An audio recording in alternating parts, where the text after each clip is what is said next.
നന്ദി പറയാം. Hallelujah, hallelujah. കർത്താവിന്റെ പൊന്നുനാമം മഹത്വപ്പെടട്ടെ. നല്ല പകൽക്കാലത്തിനായിട്ട് ദൈവത്തിന് നന്ദി പറയുന്നു. ഒരു പ്രാവശ്യം കൂടെ നമുക്ക് ഒരുമിച്ച് കർത്താവിന്റെ സന്നിധിയിലായിരിക്കാൻ ദൈവം കൃപ ചെയ്തല്ലോ. ഒരു വിശുദ്ധ ദിവസം കൂടെ ഒരുമിച്ച് കർത്താവിനെ മഹത്വപ്പെടുത്തുവാൻ ദൈവം ചെയ്ത എല്ലാ നന്മകളെ ഓർത്ത് ദൈവത്തിന് നന്ദി പറയുന്നു. കടന്നിരിക്കുന്ന എല്ലാവരെയും കർത്താവ് സമൃദ്ധമായി അനുഗ്രഹിക്കട്ടെ. നമുക്ക് ഒരുമിച്ച് ധ്യാനിപ്പാം. മത്തായി സുവിശേഷം 16-ാം അധ്യായം അതിന്റെ 6-ാമത് വാക്യവും അതിന്റെ 12-ാമത് വാക്യവും നമുക്ക് വായിച്ച് കേൾക്കാം. മത്തായി സുവിശേഷം 16-ാം അധ്യായത്തിന്റെ 6-ാമത് വാക്യവും അതിന്റെ 12-ാമത് വാക്യവും. എന്നാൽ യേശു അവരോട്, നോക്കുവിൻ, പരീശന്മാരുടെയും സദൂക്യരുടെയും പുളിച്ചമാവ് സൂക്ഷിച്ചുകൊള്ളുവിൻ എന്ന് പറഞ്ഞു. അങ്ങനെ അപ്പത്തിന്റെ പുളിച്ചമാവല്ല, പരീശന്മാരുടെയും സദൂക്യരുടെയും ഉപദേശം അത്രേ സൂക്ഷിച്ചുകൊള്ളുവാൻ അവൻ പറഞ്ഞു എന്ന് അവർ ഗ്രഹിച്ചു. 12-ാം വാക്യം. ഒരു നിമിഷം കൂടെ ശിരസ്സുകളെ നമിക്കാൻ പ്രാർത്ഥിക്കാം. പരിശുദ്ധനായ ദൈവമേ, സ്വർഗ്ഗസ്ഥ പിതാവേ, വായിച്ചു കേട്ട ദൈവവചനത്തിലൂടെ ദൈവത്തിന്റെ ആത്മാവ് ഞങ്ങളോട് സംസാരിക്കണമേ. അവിടുത്തെ ശബ്ദം കേട്ട് അങ്ങേ അനുഗമിപ്പാൻ തക്കവണ്ണം ദൈവം കൃപ ചെയ്യണമേ. കർത്താവേ, പലപ്പോഴും പല വാക്കുകൾ കേട്ട് ഞങ്ങൾ ഭാരപ്പെടുമ്പോൾ ഇന്ന് പകൽക്കാലം ഞങ്ങളുടെ ഭാരങ്ങളെ മാറ്റുന്ന ദൈവം ഞങ്ങളെ അങ്ങ് ഉപദേശിക്കണമേ എന്ന് പ്രാർത്ഥിക്കുന്നു. അവിടുത്തെ കൃപ കൊണ്ട് നിറയ്ക്കണമേ, യേശുവിന്റെ നാമത്തിൽ തന്നെ. ആമേൻ. ഹല്ലേലൂയ. മത്തായി സുവിശേഷം 16-ാം അധ്യായത്തിൽ 15-ാം അധ്യായം നമ്മൾ വായിക്കുമ്പോൾ 5 അപ്പവും 2 മീനും കൊണ്ട് 5000 പേരെ പോഷിപ്പിച്ചു. അത് കഴിഞ്ഞ് യേശുവിൻ ശിഷ്യന്മാരുമായി യാത്ര തിരിക്കുമ്പോൾ യേശു കർത്താവ് ശിഷ്യന്മാരോട് പറയുന്നു. അതിന്റെ 6-ാമത് വാക്യം കൂടെ വായിക്കാം. എന്നാൽ യേശു അവരോട്, നോക്കുവിൻ, പരീശന്മാരുടെയും സദൂക്യരുടെയും പുളിച്ചമാവ് സൂക്ഷിച്ചുകൊള്ളുവിൻ എന്ന് പറഞ്ഞു. പരീശന്മാരുടെയും സദൂക്യരുടെയും പുളിച്ച മാവ് സൂക്ഷിച്ചുകൊള്ളുവീൻ എന്ന് പറഞ്ഞു. അപ്പൊ യേശു കർത്താവിന്റെ ശിഷ്യന്മാർ പരസ്പരം സംസാരിക്കുകയാണ്. താഴോട്ട് വായിക്കാൻ നമുക്ക് കാണുവാനായിട്ട് കഴിയും. അത് ഞങ്ങൾ കഴിഞ്ഞ ദിവസം 5 അപ്പവും 2 മീനും കൊണ്ട് 5000 പേരെ പോഷിപ്പിച്ചിട്ട് ശേഷിച്ച 12 കുട്ടം നിറച്ചെടുത്തല്ലോ. നമുക്ക് ഭക്ഷിപ്പാനായിട്ട് അപ്പം എടുക്കാത്തത് കൊണ്ടാണ് യേശു കർത്താവ് അങ്ങനെ പറയുന്നത് എന്ന് ചിന്തിച്ചു. യേശു കർത്താവ് അവരോട് വിവരിച്ച് പറയുന്നു, അങ്ങനെയല്ല. പരീശന്മാരുടെയും ശാസ്ത്രിമാരുടെയും അത് പുളിച്ച മാവ് എന്ന് പറയുന്നത് അത് അവരുടെ ഉപദേശമാണെന്ന് 11-12 വാക്യങ്ങൾ വായിക്കുമ്പോൾ അവിടെ സ്ഥിരീകരിക്കപ്പെടണം. 11-12 വാക്യങ്ങളും കൂടെ ഒന്ന് വായിക്കാം. പരീശന്മാരുടെയും സദൂക്യരുടെയും പുളിച്ചമാവ് സൂക്ഷിച്ചു കൊള്ളേണം എന്ന് പറഞ്ഞത് അപ്പത്തെ കുറിച്ചല്ല എന്ന് തിരിച്ചറിയാത്തത് എന്ത്? അങ്ങനെ അപ്പത്തിന്റെ പുളിച്ചമാവല്ല, പരീശന്മാരുടെയും സദൂക്യരുടെയും ഉപദേശം അത്രേ സൂക്ഷിച്ചു കൊള്ളുവാൻ അവൻ പറഞ്ഞു എന്ന് അവർ ഗ്രഹിച്ചു. അപ്പൊ യേശു കർത്താവിൽ പറഞ്ഞ വാക്കുകൾ ശിഷ്യന്മാർക്ക് ഗ്രഹിക്കാൻ കഴിയാതെ വന്നപ്പോൾ യേശു കർത്താവ് അതിന് വിവരിച്ച് തെളിയിച്ചു കൊടുത്തു.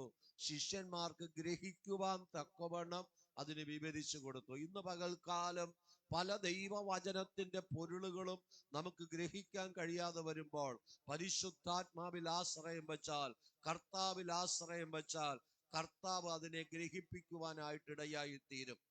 നാം വായിക്കുന്ന വേദപുസ്തകം വായിക്കുമ്പോൾ സാധാരണ പുസ്തകങ്ങൾ വായിക്കുന്നത് പോലെ വേദപുസ്തകം വായിച്ചാൽ അതിന്റെ ആത്മീക മർമ്മങ്ങൾ നമുക്ക് ഗ്രഹിപ്പാനായിട്ട് കഴിയുകയില്ല. പിന്നെയോ അത് പ്രാർത്ഥനയോടെ, ആത്മാവിന്റെ നിറവോടെ, അത് ഏകാഗ്രതയോടെ ദൈവത്തിന്റെ വചനം വായിച്ചാൽ ഓരോ വാക്കുകളുടെയും അകത്ത് പരിശുദ്ധാത്മാവ് എന്താണ് ആലേഖനം ചെയ്തിരിക്കുന്നു എന്ന് നമുക്ക് തിരിച്ചറിയുവാനായിട്ട് കഴിയും. ദൈവവചനത്തിന്റെ ജീവൻ എപ്പോഴാണ് നമ്മുടെ മേൽ വെളിപ്പെടുന്നത്? ആ വചനം ഗ്രഹിക്കുമ്പോഴാണ്. ആ വചനം അത് ധ്യാനിക്കുമ്പോൾ. അത് ദാവീദ് ഒരിക്കൽ പറഞ്ഞു, എൻ്റെ ഹൃദയത്തിനകത്ത് വചനം വായിക്കുമ്പോൾ, അത് ധ്യാനിക്കുമ്പോൾ എൻ്റെ ഹൃദയത്തിനകത്ത് അത് തീ കത്തുന്നത് പോലെ ആയിത്തീർന്നു. അപ്പൊ നമ്മുടെ ദൈവവചനം നമ്മുടെ അകത്ത് ഒരു തീ പിടിപ്പിക്കുന്ന അനുഭവം ഉണ്ടാകണം. ലോകത്തിന്റെ മനുഷ്യരുടെ വാക്കുകൾ കേട്ട് പലപ്പോഴും നമ്മൾ അത് നിരാശരായി പോകുമ്പോൾ, പലപ്പോഴും നമ്മൾ തളർന്നു പോകുമ്പോൾ ദൈവത്തിന്റെ വചനം നമ്മെ ബലപ്പെടുത്തുന്നതാണ്. ദൈവവചനം ഏത് സാഹചര്യത്തിലും നമ്മെ ശക്തീകരിക്കുന്നതാണ്. മനുഷ്യന്റെ വാക്കുകൾ കേട്ട് നമ്മൾ പിന്മാറിപ്പോകുന്നവരായിട്ടല്ല, ഓരോ ദിവസങ്ങളിലും ദൈവത്തിന്റെ വചനത്തിന് മുമ്പിൽ നമ്മെ സമർപ്പിക്കപ്പെടുവാൻ ഇടയായി തീരണം. നമ്മൾ വായിച്ച കേട്ട സങ്കീർത്തനത്തില് ദാവീദ് മല്ലനായ ഗോലിയാത്തിനെ മല്ലിടുവാനായിട്ട് പോകുമ്പോൾ അത് യുദ്ധം ചെയ്ത് പരിചയമുള്ള തന്റെ സഹോദരന്മാർ തന്നെ നിരുത്സാഹപ്പെടുത്തുകയാണ്. പട കാണാനല്ലേ നീ വന്നത്, വേഗം വീട്ടിലേക്ക് പോക എന്ന് പറഞ്ഞ് അത് നിരുത്സാഹപ്പെടുത്തുന്ന വാക്കുകൾ സ്വന്തം സഹോദരന്മാർ കേൾക്കുമ്പോഴും അകത്ത് അഭിഷേകത്തിന്റെ തുടിപ്പുള്ള ആ ദാവീദ്, ആ ജീവനുള്ള ദൈവത്തിന്റെ നിന്ദിക്കുന്ന വാക്കുകൾ കേട്ടിട്ട് അവന്റെ അകത്തെ മനുഷ്യന് ഒരു തീ പിടിക്കുവാൻ ഇടയായി തീർന്നു. അവൻ വിളിച്ചു പറയുന്നു, ഇല്ല, നിങ്ങൾ ഭയപ്പെട്ട് മാറി നിൽക്കുന്നത് പോലെയല്ല, നിങ്ങള് അത് ശൗലിന്റെ പട്ടാളത്തിലെ അഭ്യസനമല്ല, എന്റെ അകത്ത് സ്വർഗത്തിലെ ദൈവം ഒരു അഭിഷേകം തന്നിട്ടുണ്ട്. എന്റെ കൈകളെ പോരിനായി അഭ്യസിപ്പിച്ചൊരു ദൈവമുണ്ട്, എന്റെ വിരലുകളെ യുദ്ധത്തിനായി അഭ്യസിപ്പിച്ച ഒരു ദൈവമുണ്ട്. യുദ്ധത്തിനായി എന്റെ കൈകളെയും പോരിനായി എന്റെ വിരലുകളെയും അഭ്യസിപ്പിച്ച സ്വർഗത്തിൽ ദൈവം എന്നോടൊപ്പം ഉള്ളത് കൊണ്ട് അവന്റെ അഭിഷേക തൈലം എന്റെ തലയിൽ മേൽ വീണത് മുതൽ, അവന്റെ അഭിഷേകം എന്റെ തലയിൽ വീണത് മുതൽ ഇന്ന് പകൽക്കാലം ദാവീദിന് പറയാനുണ്ട്, ഞാൻ പിന്മാറി പോകുവാനല്ല, ഞാൻ അതിനെ ജയിക്കുവാൻ, അതിനെ പിടിച്ചടക്കുവാൻ, അതിനെ അധികാരത്തോടെ അതിനെ കൈവശമാക്കുവാൻ ദൈവമക്കൾക്കെതിരായി വെല്ലുവിളിച്ച് നിൽക്കുന്ന മല്ലനായ ഗോലിയാത്തിന്റെ തലയെ വെട്ടിയെടുക്കുവാൻ ദൈവം എന്നെ അധികാരപ്പെടുത്ത. ഇന്ന് പകൽക്കാലം വാളുകൊണ്ടും വില്ലുകൊണ്ടുമല്ല ദൈവ യുദ്ധം ചെയ്യുന്നത്. ഒരായുധവും കൈയില്ലാത്ത ദാവീദ് വിശ്വാസത്താൽ പ്രഖ്യാപിക്കുക, നിന്റെ തലയെ ഇന്ന് പകൽ ഞാൻ വെട്ടിയെടുക്കുമെന്ന്. എന്നെ ദൈവമക്കളെ, നമുക്കൊരു കഴിവുമില്ലായിരിക്കാം, ഇല്ല, വേണ്ട, നീ വിശ്വാസത്തോടെ വാതരം തുറന്ന് കൽപ്പിക്കാൻ തുടങ്ങുമ്പോൾ ചിലത് നിന്റെ കൈക്കലേക്ക് ദൈവം തരാൻ പോകുകയാ.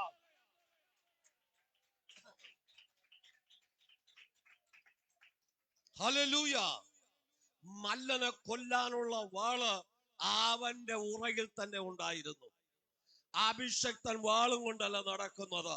നമ്മുടെ കയ്യിൽ ദൈവവചനമാകുന്ന ഇരുവായ്ത്തല വാളുണ്ടെങ്കിൽ, ആ വചനത്തിന്റെ ശക്തി നിന്റെ മേലുണ്ടെങ്കിൽ, ദൈവത്തിന്റെ നാമത്തിന്റെ ശക്തി നിന്റെ മേലുണ്ടെങ്കിൽ, ദൈവം തന്ന അഭിഷേകം നിന്റെ മേലുണ്ടെങ്കിൽ, ഈ ലോകത്തിലെ വാളും കുന്തവും നീ ചുമക്കേണ്ട കാര്യമില്ല. അത് ആരെയാണോ അത് തകർക്കുവാനുള്ളത്, അവന്റെ അരയിൽ വാളും കെട്ടി നമുക്ക് മുമ്പേ ദൈവം പുറപ്പെട്ടിരിക്കുക. ഈ പകൽക്കാലം എത്ര പേർ വിശ്വാസത്തോടെ പ്രഖ്യാപിക്കുക, എന്റെ കുടുംബത്തിനെതിരെ, എന്റെ നന്മക്കെതിരെ, എന്റെ തലമുറയ്ക്കെതിരെ, എന്റെ ആരോഗ്യത്തിനെതിരെ, എന്റെ സൗഖ്യത്തിനെതിരെ, എന്റെ സാമ്പത്തിക നന്മയ്ക്കെതിരെ, ഓ ഹല്ലേലൂയ, എന്റെ പ്രാർത്ഥന ജീവിതത്തിനെതിരെ എന്തെല്ലാം വെല്ലുവിളി വന്നാലും ഇല്ല, ഞാൻ ഭയപ്പെടുകയില്ല, ഞാൻ പുറകോട്ട് പോകേണ്ടുന്ന വ്യക്തിയല്ല, ഞാനിതാ മുന്നിലേക്ക് കടന്നു വരുന്നു. ആത്മീകമായി മുന്നേറുവാൻ ഒരു തീഷ്ണത നമ്മുടെ ജീവിതത്തിൽ ഉണ്ടാകണം. ഇവിടെ പരീശന്മാരുടെ പുളിച്ചമാവെന്ന ഉപദേശത്തെ കുറിച്ച് കർത്താവ് ആലങ്കാരികമായ ഭാഷയിലാണ് പുളിച്ചമാവെന്ന് പറയുന്നത്. പുളിച്ച ഉപദേശമാണ് പരീശന്മാരും സദൂക്യരും നൽകുന്നതെന്നാണ് കർത്താവ് ശിഷ്യന്മാരെ പഠിപ്പിക്കുന്നത്. ലൂക്കോസ് സുവിശേഷം 12-ാം അധ്യായം അതിന്റെ 1-ാമത് വാക്യം വായിക്കുമ്പോൾ കുറെ കൂടെ വ്യക്തമാക്കി കർത്താവ് അതിനെ ചിത്രീകരിക്കുകയാണ്. അതിനിടെ പുരുഷാരം തമ്മിൽ ചവിട്ടുവാൻ തക്കവണ്ണം 1000 തിങ്ങിക്കൂടിയപ്പോൾ അവൻ ആദ്യം ശിഷ്യന്മാരോട് പറഞ്ഞു തുടങ്ങിയത് പരീശന്മാരുടെ പുളിച്ച മാവായ കപടഭക്തി സൂക്ഷിച്ചുകൊള്ളുവിൻ. പരീശന്മാരുടെ ഉപദേശമായ കപടഭക്തി സൂക്ഷിച്ചുകൊള്ളുക. പരീശന്മാരുടെ ഉപദേശത്തെ പുളിച്ച മാവിനോട് മത്തായി സുവിശേഷകൻ ഉപമിക്കുമ്പോൾ ലൂക്കോസ് സുവിശേഷകൻ രേഖപ്പെടുത്തിയിരിക്കുന്നത് അത് കപടഭക്തിയാണ്. പുറമേ ഭക്തനാണെന്നും ഭക്തയാണെന്നും നടിക്കുമ്പോൾ അകമേ ദൈവഭക്തിയില്ല. ദൈവത്തിന്റെ ഭക്തിയുടെ വേഷം ധരിക്കുന്നവരാണ് അത് പരീശന്മാരും സദൂക്യരും. നമ്മെ കാണുമ്പോൾ ലോകം പറയണം ഞാനൊരു ദൈവഭക്തനാണെന്ന്, ഒരു ദൈവഭക്തയാണെന്ന്. പുറമേ നമുക്ക് പലതും അങ്ങനെ ചെയ്യാൻ കഴിയും, അങ്ങനെ വരുത്തി തീർക്കുവാൻ കഴിയും. മനുഷ്യൻ പുറമെയുള്ളത് കാണുമ്പോൾ അകമേ അറിയുന്ന, നമ്മുടെ ഹൃദയത്തിലെ ചിന്തകളെയും വിചാരങ്ങളെയും അറിയുന്ന ഒരു ദൈവ സ്വർഗത്തിലുണ്ട്. അഗ്നി ജ്വാലയ്ക്കൊത്ത കണ്ണുകളോടുകൂടിയ ആ കർത്താവ് എന്നെയും നിങ്ങളെ നോക്കിയാൽ എന്താണ് കർത്താവിന് അത് മനസ്സിലാക്കുവാനായിട്ട് കഴിയുന്നത്? ഇവിടെ കർത്താവ് പറയുന്നത് അത് അവരുടെ പരീശന്മാരുടെ പുളിച്ച മാവായ കപടഭക്തിയെ സൂക്ഷിക്കുക. കപടഭക്തി എന്ന് പറഞ്ഞാൽ ഇല്ലാത്തതിനെ ഉണ്ടെന്ന് അത് നടിക്കുന്നതാണ് കപടഭക്തി. നമുക്ക് ഓരോരുത്തർക്കും ദൈവം തന്നിരിക്കുന്ന താലന്തുകളുണ്ട്, കൃപാവരങ്ങളുണ്ട്. അത് കൈകാര്യം ചെയ്താൽ മതി. അത് ദൈവം അതിലൂടെ വൻകാര്യങ്ങള് ചെയ്യുവാനായിട്ട് ഇടയായി തീരും. അപ്പൊ ദൈവത്തിന്റെ പരിശുദ്ധാത്മാവിനാൽ നയിക്കപ്പെടുന്ന ഒരു ദൈവ പൈതലിനെ ആ തക്ക സമയത്ത് 12 കൃപാവരങ്ങൾ അവനിലൂടെ പുറത്തു വരും. അതിന്റെ മേൽ അധികാരം ദൈവം തന്നിട്ടുണ്ട്. അതിന് പ്രത്യേകമായി ചില കൃപാവരങ്ങളിലൂടെ ഉപയോഗപ്പെടുന്ന ദൈവദാസന്മാരുണ്ട്. ഞാനൊരു പ്രവാചകനെന്ന് ഞാൻ പറയുന്നില്ല, പക്ഷേ പല സ്ഥലങ്ങളിലും ദൈവം അങ്ങനെ ഉപയോഗിച്ചിട്ടുണ്ട്. പിശാചിന്റെ മേൽ അധികാരം ഞാൻ അവകാശപ്പെടുന്നില്ല, പക്ഷേ ഒരു പിശാച് വെളിപ്പെട്ടാൽ അതിനെ വിടുവിക്കുവാൻ ദൈവം ആ സമയം ശക്തി നൽകും. ഒരു രോഗിയെ കണ്ടാൽ ഞാൻ വിശ്വസിക്കും, ഞാൻ പ്രാർത്ഥിച്ചാൽ ഈ വ്യക്തി സൗഖ്യം പ്രാപിക്കും. ആ വ്യക്തിയും കൂടെ വിശ്വാസത്തോടെ ഏറ്റെടുത്താൽ നിശ്ചയമായി വിടുതൽ പ്രാപിച്ചിരിക്കും. അങ്ങനെയാണെങ്കിൽ ഇന്ന് പകൽക്കാലം ആ കൃപാവരങ്ങളെ എല്ലാം കൈകാര്യം ചെയ്യുവാൻ ദൈവം നമുക്ക് അധികാരം തന്നിട്ടുണ്ട്. ദൈവം സാഹചര്യങ്ങളെ തന്നിട്ടുണ്ട്. അതുകൊണ്ട് പ്രത്യേകമായി ഒന്നും മാറ്റിവെക്കുവാനില്ല. ദാവീദിന്റെ മേൽ അഭിഷേക തൈലം വീണത് മുതൽ ദാവീദിനെ പരിശുദ്ധാത്മാവ് ഉദ്യമിപ്പിച്ചുകൊണ്ട് പല കാര്യങ്ങൾ ചെയ്യുവാൻ. അഭിഷേക തൈലം വീണ ദാവീദ് നേരെ സിംഹാസനത്തിലേക്ക് എന്നല്ല വന്നത്. പിന്നെയോ അവനെ ഏൽപ്പിച്ച കാര്യങ്ങൾ വിശ്വസ്തയോടെ ആയിരുന്നു. അവൻ കാട്ടിലാണെങ്കിലും നാട്ടിലാണെങ്കിലും കൊട്ടാരത്തിലാണെങ്കിലും അവനെ ഏൽപ്പിച്ച കാര്യങ്ങളിൽ അവൻ മുടക്കം വരുത്തിയില്ല. എന്നെ കേൾക്കുന്ന ദൈവമക്കളെ, നമുക്ക് ദൈവം തന്നിരിക്കുന്ന താലന്തുകളെ വ്യാപാരം ചെയ്യുവാൻ കിട്ടുന്ന സാഹചര്യങ്ങളിലെല്ലാം ആ ദൈവത്തെ മഹത്വപ്പെടുത്തുവാൻ തയ്യാറാകണം. ഇവിടെ ഇല്ലാത്തതിനെ ഉണ്ടെന്ന് നടിക്കുന്നവനാണ് കപടഭക്തിക്കാരെന്ന്. പരീശന്മാരുടെ പുളിച്ച മാവ്, പുളിപ്പ് മനുഷ്യന് ഇഷ്ടപ്പെടാത്തൊരു കാര്യമാണ്. പക്ഷെ പലതിനെയും സൂക്ഷിക്കുവാൻ ഈ പുളിപ്പിന് കഴിയും, സംരക്ഷിക്കാനും കഴിയും. അതിന്റെ നല്ല വശങ്ങളുമുണ്ട്. പക്ഷെ പരീശന്മാരുടെ പുളിച്ച ഉപദേശം കപടഭക്തിക്ക് തുല്യമായിട്ടാണ് കർത്താവ് ഇവിടെ പറയുന്നത്. ലൂക്കോസ് സുവിശേഷം 12-ാം അധ്യായത്തിന് 2 മുതലുള്ള വാക്യങ്ങൾ വായിക്കാം. മൂടി വെച്ചതൊന്നും വെളിച്ചത്ത് വരാതെയും ഗൂഢമായതോ ഒന്നും അറിയാതെയും ഇരിക്കയില്ല. ആകയാൽ നിങ്ങൾ ഇരുട്ടത്ത് പറഞ്ഞതെല്ലാം വെളിച്ചത്ത് കേൾക്കും, രഹസ്യമായി നിങ്ങൾ പറഞ്ഞതെല്ലാം പരസ്യമായി വെളിപ്പെടും. വായിക്കാം. അറകളിൽ വെച്ച് ചെവിയിൽ മന്ത്രിച്ചത് പുരമുകളിൽ ഘോഷിക്കും. എന്നാൽ എന്റെ സ്നേഹിതന്മാരായ നിങ്ങളോട് ഞാൻ പറയുന്നത്, ദേഹത്തെ കൊന്നിട്ട് പിന്നെ അധികമായി ഒന്നും ചെയ്യുവാൻ കഴിയാത്തവരെ ഭയപ്പെടേണ്ട കാര്യമില്ല. ആരെ ഭയപ്പെടണം എന്ന് ഞാൻ കർത്താവ് പറയുന്നു. ആരെ ഭയപ്പെടണമെന്ന് ഞാൻ നിങ്ങൾക്ക് കാണിച്ചു തരാം. കൊന്നിട്ട് നരകത്തിൽ തള്ളിക്കളവാൻ അധികാരമുള്ളവനെ ഭയപ്പെടുവിൻ. ഇന്ന് നമ്മൾ പലതിനെയും ഭയപ്പെടുകയാ, അല്ലേ? ദാവീദിന്റെ സഹോദരന്മാർ മല്ലനായ ഗോലിയാത്തിനെ ഭയപ്പെട്ടു.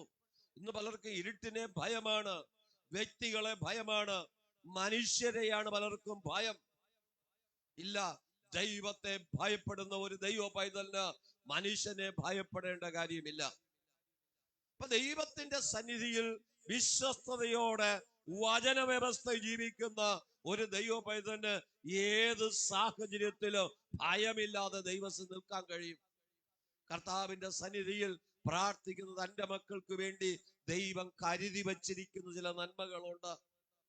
നമ്മുടെ ദൈവം അത്ഭുതങ്ങളുടെ ദൈവമാണ്. റോഡിന്റെ വക്കത്ത് കുറെ ആളുകൾ കൂടി നിൽക്കുകയാണ്. അവിടെയായിട്ട് നിൽക്കുകയാണ് വിചാരിക്കുക. ഒരു പോലീസ് വാൻ വരുമ്പോൾ ചിലർ ഓടി മറയും. എന്താ കാര്യം എന്നറിയാമോ? അവരേതോ കുറ്റക്കാരാണ്, പോലീസിന്റെ കയ്യിൽ കണ്ടാൽ അവർ പിടിക്കപ്പെടും. അതുകൊണ്ട് വാൻ വരുമ്പോൾ അവരെല്ലാം ഓടി മറയും. പക്ഷെ എല്ലാവരും ഓടുകയില്ല. എന്താ കാര്യം? അവർക്ക് ഓടേണ്ട കാര്യം ഇല്ല. അപ്പൊ ദൈവസന്നിധിയിൽ നമ്മൾ അടുത്ത് വരുമ്പോൾ പ്രാഗൽഭ്യത്തോടെ നിൽക്കുവാൻ നമുക്ക് കഴിഞ്ഞാൽ നമുക്ക് ഭയപ്പെടേണ്ട കാര്യമൊന്നുമില്ല. ഇവിടെ കർത്താവിന്റെ വചനം പറയുന്നത്, അത് ഇരുട്ടത്ത് പറഞ്ഞതെല്ലാം വെളിച്ചത്ത് വരുവാൻ ഇടയായി തീരും. ആരെ ഭയപ്പെടണമെന്ന് ഞാൻ നിങ്ങൾക്ക് കാണിച്ചു തരാം. കൊന്നിട്ട് നരകത്തിൽ തള്ളിക്കളയുവാൻ അധികാരമുള്ളവനെ നമ്മൾ ഭയപ്പെടണം. അപ്പൊ ദൈവരാജ്യത്തിന്, അത് സ്വർഗത്തിനും നരകത്തിനും അധിപതിയായിരിക്കുന്നവനാണ് കർത്താവ്. ഒരുവനെ സ്വർഗത്തിലേക്ക് അയക്കുവാനോ നരകത്തിലേക്ക് അയക്കുവാനോ ഒരു മനുഷ്യനും അധികാരമില്ല. അത് സ്വർഗത്തിലെ ദൈവത്തിന്റെ അധികാരം. ആ ദൈവത്തെയാണ് നമ്മൾ ഭയപ്പെടേണ്ടത്.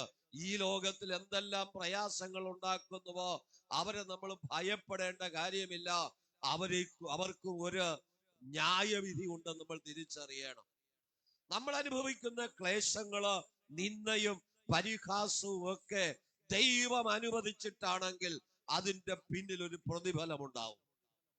അപ്പൊ അതുകൊണ്ട് നമ്മൾ നിരാശപ്പെടാതെ ആ പരീക്ഷയെ ജയിക്കുവാൻ എന്തൊക്കെ ചെയ്യാൻ നമുക്ക് കഴിയും, അതനുസരിച്ച് നമ്മൾ അതിനെ ജയിക്കാൻ നോക്കണം. ഇപ്പോൾ പരീക്ഷയുടെ കാലഘട്ടമാണല്ലോ. പരീക്ഷയുടെ മുമ്പിലത്തെ ദിവസങ്ങളിൽ ആ പരീക്ഷ എഴുതുന്ന വിദ്യാർത്ഥി എത്രമാത്രം അത്യധ്വാനം ചെയ്യുന്നുവോ അതനുസരിച്ചാണ് ആ പരീക്ഷയെ അവർക്ക് അഭിമുഖീകരിക്കാനായിട്ട് കഴിയുന്നത്.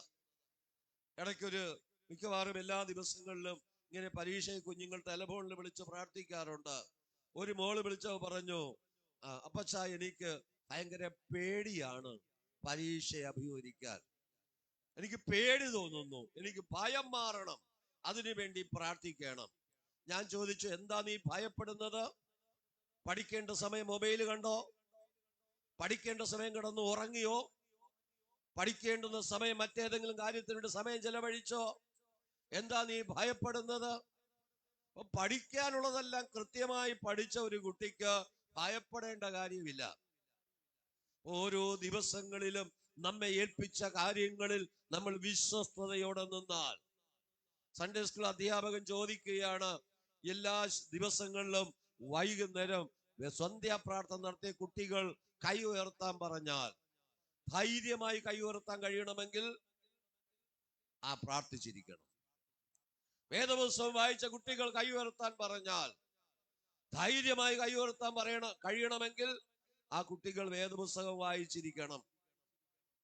അപ്പൊ വേദപുസ്തകം വായിച്ചിട്ടില്ലാത്ത, അതേ പ്രാർത്ഥനയിൽ എല്ലാ ദിവസവും കുടുംബ പ്രാർത്ഥനയിൽ സഹകരിക്കാത്ത ഒരു കുട്ടിക്ക് ധൈര്യമായി കൈ ഉയർത്താൻ കഴിയില്ല. ഒരുപക്ഷെ കൈ ഉയർത്തിയാൽ അവർ പിടിക്കപ്പെടുവാൻ ഇടയായി തീരും. അവന്റെ മനസാക്ഷി അവനെ അനുവദിക്കയില്ല. ഇന്ന് പകൽക്കാലം അങ്ങനെയാണെങ്കിൽ ഒരു സൺഡേ സ്കൂൾ അധ്യാപകന്റെ മുമ്പിൽ പതറിപ്പോകുന്ന അനുഭവം കുട്ടികൾക്കുണ്ടാകുന്നുവെങ്കിൽ, സകലത്തെയും സൃഷ്ടിച്ച ആ ദൈവത്തിന്റെ മുമ്പിൽ നമ്മൾ പതറിപ്പോകാതിരിക്കണമെങ്കിൽ, നാം ഭയമില്ലാതിരിക്കണമെങ്കിൽ ആ കർത്താവുമായുള്ള ബന്ധം മുറിയാതെ സൂക്ഷിക്കണം. എവിടെയെങ്കിലും ദൈവവുമായുള്ള ബന്ധം വിച്ഛേദിക്കപ്പെട്ടിട്ടുണ്ടോ എന്ന് നാം സ്വയം ശോധന ചെയ്ത ആ ദൈവത്തിന്റെ സന്നിധിയിലേക്ക് അടുത്തു വരുവാൻ ഇടയായി തീരണം. ഗലാത്യ ലേഖനം 5-ാം അധ്യായം അതിന്റെ 9-ാമത് വാക്യം വായിക്കുമ്പോൾ, ഗലാത്യ ലേഖനം 5-ാം അധ്യായം 9-ാമത് വാക്യം, അസാരം പുളിമാവ് പിണ്ടത്തെ മുഴുവനും പുളിപ്പിക്കുന്നു, നിങ്ങൾക്ക് ഭിന്നാഭിപ്രായം ഉണ്ടാകിയില്ല എന്ന് ഞാൻ കർത്താവിൽ ഉറച്ചിരിക്കുന്നു. അസാരം പുളിമാവ്, അല്പം പുളിമാവ് ഒരു വലിയ പാത്രത്തിലെ മാവ് മുഴുവനും പുളിപ്പിക്കുന്നു. ആകാത്ത ഒരു വാക്ക് ഒരു കുടുംബജീവിതത്തെ തകർക്കുവാനിടയായി തീരും. ആകാത്ത ഒരു വാക്ക് സഭയ്ക്കകത്ത് പ്രശ്നം ഉണ്ടാക്കുവാനിടയായി തീരും. അപ്പൊ ദൈവഹിതമില്ലാത്തതൊന്നും നമ്മുടെ ആസനത്തിൽ നിന്ന് പുറത്തു വരാതിരിക്കാൻ നമ്മൾ സൂക്ഷിക്കണം. നമ്മൾ പറയുന്ന വാക്ക് ആർക്കെങ്കിലും ഭാരമായി തോന്നുന്നു എന്ന് തോന്നിയാൽ അത് പറയാതിരിക്കുവാൻ സൂക്ഷിക്കണം. അതാണ് യാക്കോബ് പറയുന്നത്, നാവ് ചെറിയ അവയവമെങ്കിലും വലിയ കാട് കത്തിക്കുന്ന തീയാണ്. അപ്പൊ നമ്മുടെ നാവ് കൊണ്ട് പറയുന്നത് അത് അനേകരെ വേദനിപ്പിക്കുന്നുവെങ്കിൽ ഈ പകൽക്കാലം നമ്മുടെ ജീവിതത്തിൽ നമുക്കറിയാം, ഈ കഴിഞ്ഞ ആഴ്ചയില് തിരുവനന്തപുരം കളക്ട്രേറ്റില് ഒരു വ്യാജ ബോംബ് ഭീഷണി വന്നു. കളക്ട്രേറ്റിൽ ബോംബുണ്ടെന്ന് ആരോ പറഞ്ഞു, അത് വ്യാജമായിരുന്നു. അന്വേഷിച്ച് പോയവർക്കെല്ലാം തേനീച്ചയുടെ കുത്തേറ്റു. കളക്ടർ ഉൾപ്പെടെ ജീവനും കൊണ്ട് ഓടി. ബോംബിനേക്കാൾ പേടി ആളുകൾക്ക് ആ തേനീച്ചയെ ഭയപ്പെട്ട് ഓടേണ്ടി വന്നു. തേനീച്ചയുടെ മുമ്പിൽ ഞാൻ കളക്ടറാണെന്നോ പോലീസ് ഓഫീസറാണെന്നോ പറഞ്ഞിട്ട് വല്ല കാര്യമുണ്ടോ? ഇല്ല. അവിടുത്തെ ഡിഗ്രിയും അധികാരവും ഒക്കെ കയ്യിലിരിക്കുകയുള്ളൂ. ഇതുപോലെ കർത്താവിന്റെ വരവിന്റെ ദിവസം ഓടേണ്ടുന്ന അവസ്ഥ ഉണ്ടാകരുത്. പാസ്റ്റർ എന്ന് പറഞ്ഞാലും വിശ്വാസി എന്ന് പറഞ്ഞാലും കർത്താവിന് വേണ്ടി വൻ കാര്യങ്ങൾ ചെയ്തെന്ന് പറഞ്ഞാലും അവിടെ നിലനിൽക്കയില്ല. പിശാചിന്റെ മുമ്പിൽ അത് നാം പതറിപ്പോകാതെ ദൈവത്തിന്റെ സന്നിധിയിൽ വിശ്വസ്തയോടെ നിൽക്കണമെങ്കിൽ, പിശാച് അപവാദം പറയുവാൻ ഇടത്തും വലത്തും നിൽക്കുമ്പോൾ ഇല്ല, കർത്താവിന് ഇവൻ എന്റെ പൈതലാണെന്ന് പറയത്തക്കവണ്ണം ഒരു ഉറപ്പുണ്ടെങ്കിൽ, പിശാച് അപവാദം പറയാൻ വരില്ല എന്നൊന്നും പറയാൻ പറ്റില്ല. യോശുവ എന്ന മഹാപുരോഹിതന്റെ വസ്ത്രത്തിനകത്ത് അഴുക്ക് പറ്റിയപ്പോൾ പിശാച് പറയുകയാ, ഇവൻ മഹാപുരോഹിതനാണ്, പക്ഷേ ഇവൻ മഹാപുരോഹിതനായിരിക്കാൻ യോഗ്യതയില്ല. എന്താ? അവന്റെ വസ്ത്രത്തില് അഴുക്ക് പറ്റിയിരിക്കുന്നു. പക്ഷെ ദൈവം പറയുന്നു, അവൻ തീയിൽ നിന്ന് വലിച്ചെടുത്ത കൊള്ളിയ എന്ന് പറഞ്ഞ് പിശാചിനെ അവിടെ നിർത്തിയിട്ട് എന്താ ദൈവത്തിന് പറയാൻ കഴിയത്? ഇല്ല, അവൻ വിശുദ്ധിയോടെയാണ് ആയിരിക്കുന്നത് പറയാൻ കഴിയാത്ത എന്താ? പുരോഹിതന്റെ വസ്ത്രത്തിൽ ഒന്നുണ്ടായിരുന്നു, അഴുക്കുണ്ടായിരുന്നു. പിശാചിനോട് കർത്താവ് അവനെ പറഞ്ഞടച്ചിട്ട് ഉടൻ കർത്താവ് പറയുക, അവന്റെ മുഷിഞ്ഞ വസ്ത്രം മാറ്റാൻ. എന്താ പിശാച് ചോദിച്ചപ്പോൾ അവനോട് മറുപടി പറയാൻ ദൈവത്തിന് കഴിയാതെ വന്നത്? അവന്റെ വസ്ത്രത്തിനകത്ത് അഴുക്കുണ്ടായിരുന്നു. ദൈവത്തിന്റെ സന്നിധിയിൽ നമ്മളായിരിക്കുമ്പോൾ പിശാച് അപവാദം പറയാതിരിക്കണമെങ്കിൽ നമ്മുടെ ജീവിതം നമ്മൾ ശുദ്ധമായി സൂക്ഷിക്കണം. വചനപ്രകാരം നമ്മുടെ ജീവിതത്തെ സൂക്ഷിച്ചാൽ അത് നമുക്ക് എവിടെയും നിൽക്കുവാനായിട്ട് കഴിയും. അല്പം ഒരു ചെറിയ തെറ്റ്, ഒരു ചെറിയ കള്ളം അവന് ദൈവത്തിൽ നിന്ന് അകറ്റുന്നതാണ്. ദൈവത്തിന്റെ വചനം പറയുന്നു, അല്പം പുളിമാവ് ഒരു വലിയ പാത്രത്തിലെ മുഴുവനും മാവിനെ പുളിപ്പിക്കുന്നത് പോലെ നമ്മുടെ കപടഭക്തി, നമ്മുടെ ആകാത്ത സംസാരം അത് ഒരു സമൂഹത്തെ മുഴുവനും നശിപ്പിക്കുവാൻ തക്കവണ്ണം ഇടയായി തീരുന്നു. 1 കൊരിന്ത്യർ ലേഖനം 5-ാം അധ്യായം അതിന്റെ 6 മുതലുള്ള വാക്യങ്ങൾ വായിക്കുമ്പോൾ, 1 കൊരിന്ത്യർ ലേഖനം 5-ാം അധ്യായം 6 മുതൽ, നിങ്ങളുടെ പ്രശംസ നന്നല്ല, അസാരം പുളിമാവ് പിണ്ടത്തെ മുഴുവനും പുളിപ്പിക്കുന്നു എന്ന് അറിയുന്നില്ലയോ? നിങ്ങൾ പുളിപ്പില്ലാത്തവരായിരിക്കാൻ തക്കവണ്ണം പുതിയ പിണ്ടമാകേണ്ടതിന് പഴയ പുളിമാവിനെ നമ്മൾ നീക്കാനുള്ള എന്ത് ചെയ്യണം? നീക്കുവാനായിട്ട് ഇടയായി തീരണം. നമ്മള് അരിയൊക്കെ അരച്ചിട്ട് അപ്പോ തന്നെ എടുത്ത് ഫ്രിഡ്ജിനകത്തോട്ട് വെച്ചാൽ അത് പുളിക്കയില്ല. പക്ഷെ പുറത്തു വെച്ച പുളിക്കാനുള്ള ക്രമീകരണം ചെയ്താൽ വേഗത്തിൽ അത് പുളിക്കുവാനിടയായി തീരും. ഒരു ക്രമീകരണം ചെയ്തില്ലെങ്കിൽ 24 മണിക്കൂർ പുറത്തിരിക്കുമ്പോൾ അത് അന്തരീക്ഷത്തിന്റെ ക്രമീകരണം കൊണ്ട് അതിന് പുളിപ്പുണ്ടാകും. നാം അന്തരീക്ഷത്തിലെ പൊടിപടലങ്ങൾക്ക് വശംവദരായി തീരരുത്.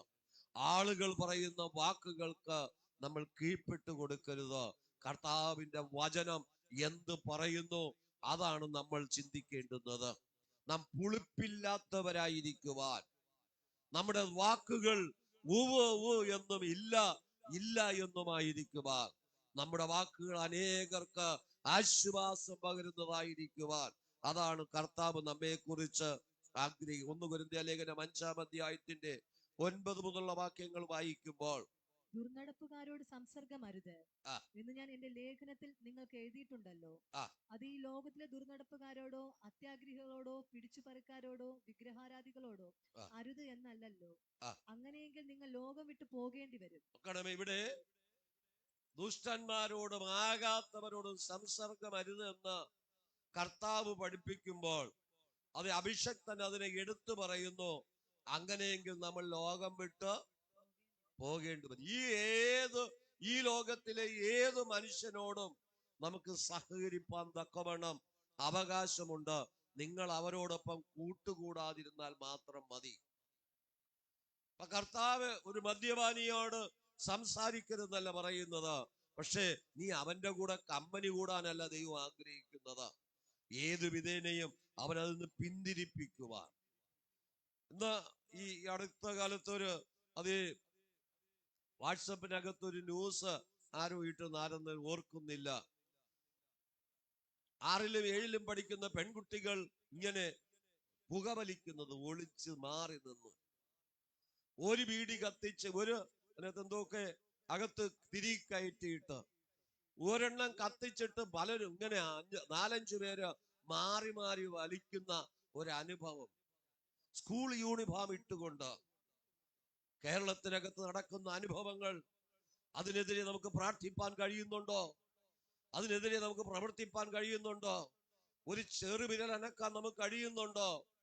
ഈ ലോകത്തിലെ പോലീസ് അധികാരികളൊക്കെ അതിനുവേണ്ടി കിണഞ്ഞു ശ്രമിക്കുന്നു. ഗവൺമെന്റ് അതിന് ചെയ്യാവുന്നത് എല്ലാം ചെയ്യുന്നു. പക്ഷേ സ്കൂൾ ക്യാമ്പസിനകത്ത് നിന്ന് ആ ബാധയെ മാറ്റാൻ കഴിയുന്നില്ല. അതിനകത്ത് സ്വാധീനമുള്ള അനേകരുണ്ട്. സ്കൂൾ ക്യാമ്പസിനകത്ത് മയക്കുമരുന്ന് എത്തിക്കുന്ന ശൃംഖലയെല്ലാം ഈ ദിവസങ്ങളിൽ പോലീസ് പിടിച്ചു കഴിഞ്ഞു. പലയിടത്തും പിടിച്ചു.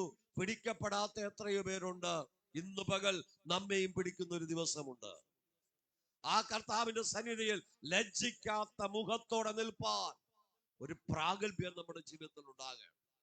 അതിന് നമ്മെ തന്നെ ശക്തീകരിക്കുവാൻ, നമ്മെ തന്നെ ക്രമീകരിക്കുവാൻ നമുക്ക് കഴിയണം. അടുത്ത വാക്യം കൂടെ വായിക്കാം. എന്നാൽ സഹോദരനെന്ന് പേർ കൊണ്ടവൻ, രക്ഷിക്കപ്പെട്ട സ്നാനപ്പെട്ട ദൈവത്തെ ആരാധിക്കുന്നവൻ ഒരുവൻ ദുർനടപ്പുകാരനോ അത്യാഗ്രഹിയോ വിഗ്രഹാരാധിയോ ഭാവിഷ്ഠാനക്കാരനോ മദ്യപാനോ പിടിച്ചുപറിക്കാരനോ ആകുന്നു എങ്കിൽ അതെ, ലോക മനുഷ്യൻ മദ്യപാനിയാണെങ്കിൽ അവനോട് നിന്റെ സംസർഗം മുറിക്കാൻ പറയുന്നില്ല. നിന്റെ അടുത്ത് താമസിക്കുന്ന ഒരാള് മോശമായി ജീവിക്കുന്നതിനൊക്കെ അറിയാമെങ്കിലും ആ മനുഷ്യനോട് അകന്നിരിക്കാൻ കർത്താവ് പറയുന്നില്ല. നിന്നിലുള്ള ദൈവ സ്നേഹം അവനിലേക്ക് പകരപ്പെടുവാനാണ് കർത്താവ് പഠിപ്പിക്കുന്നത്. പക്ഷെ രക്ഷിക്കപ്പെട്ട ദൈവത്തെ ആരാധിക്കുന്ന സഹോദരനെന്ന് നിന്റെ ഓടൊപ്പം കർത്താവിന്റെ മേശയിൽ പങ്കാളിത്തം വഹിച്ച അവൻ പിന്മാറിപ്പോയാൽ അവനെ കുറിച്ചാണ് കർത്താവ് പഠിപ്പിക്കുന്നത്. വായിക്കാം. അവനോട് സംസർഗം അരുത്. അങ്ങനെയുള്ളവനോട് കൂടെ ഭക്ഷണം കഴിക്കരുത്. പോലും അരുത് എന്നത്രേ ഞാൻ നിങ്ങൾക്ക് എഴുതിയത്. പുറത്തുള്ളവരെ വിധിപ്പാൻ എനിക്ക് എന്ത് കാര്യം? പുറത്തുള്ളവരെ വിധിക്കാൻ നമുക്ക് കാര്യമില്ല. നിങ്ങൾ അകത്തുള്ളവരെ അല്ലയോ വിധിക്കുന്നത്? നമ്മോടൊപ്പം സഹോദരനായിരുന്ന, നമ്മോടൊപ്പം കൈതന്നവർ, നമ്മോടൊപ്പം കൂട്ടായ്മ ആചരിച്ചവർ വചനം വിട്ടുപോയാൽ അവനോട് കൂടെ നീ സംസർഗം അരുത്. അവനോട് ചേർന്ന് ഭക്ഷണം കൊടുക്കരുത്, കഴിക്കരുത്. അവനോട് കൈപോലും കൊടുക്കരുതെന്ന കർത്താവിന്റെ വചനം പറയുന്നത്. അങ്ങനെയാണെങ്കിൽ പൗലോസ് മറ്റൊരു ഭാഗത്ത് എഴുതിയിട്ടുണ്ട്, അതെ, ഒരിക്കൽ ദൈവ പ്രകാശനം ലഭിച്ചിട്ട് പിന്മാറിപ്പോയാൽ അവനെ ആർക്കും രൂപാന്തരപ്പെടുത്താൻ, ദൈവകൃപയിൽ നിന്ന് വീണുപോയവനോട് എന്തെങ്കിലും സുവിശേഷം പറഞ്ഞാൽ അവൻ 100 മറുചോദ്യം ചോദിക്കും. എന്താ കാര്യം? അവൻ ഇതിനെ അനുസരിക്കുവാൻ മനസ്സില്ല. അവൻ ഇരുട്ടുകൊണ്ട് ഓട്ടയടയ്ക്കുന്നു എന്ന് നാട്ടുകാർ പറയുന്നത് പോലെ. അവൻ ഈ ലോകത്തിലെ പല വചനം കൊണ്ട് തന്നെയാണ് അവൻ നാം അതിനെ മറുതലിക്കുന്നത്. അവൻ വചനം അറിയാത്തവനല്ല.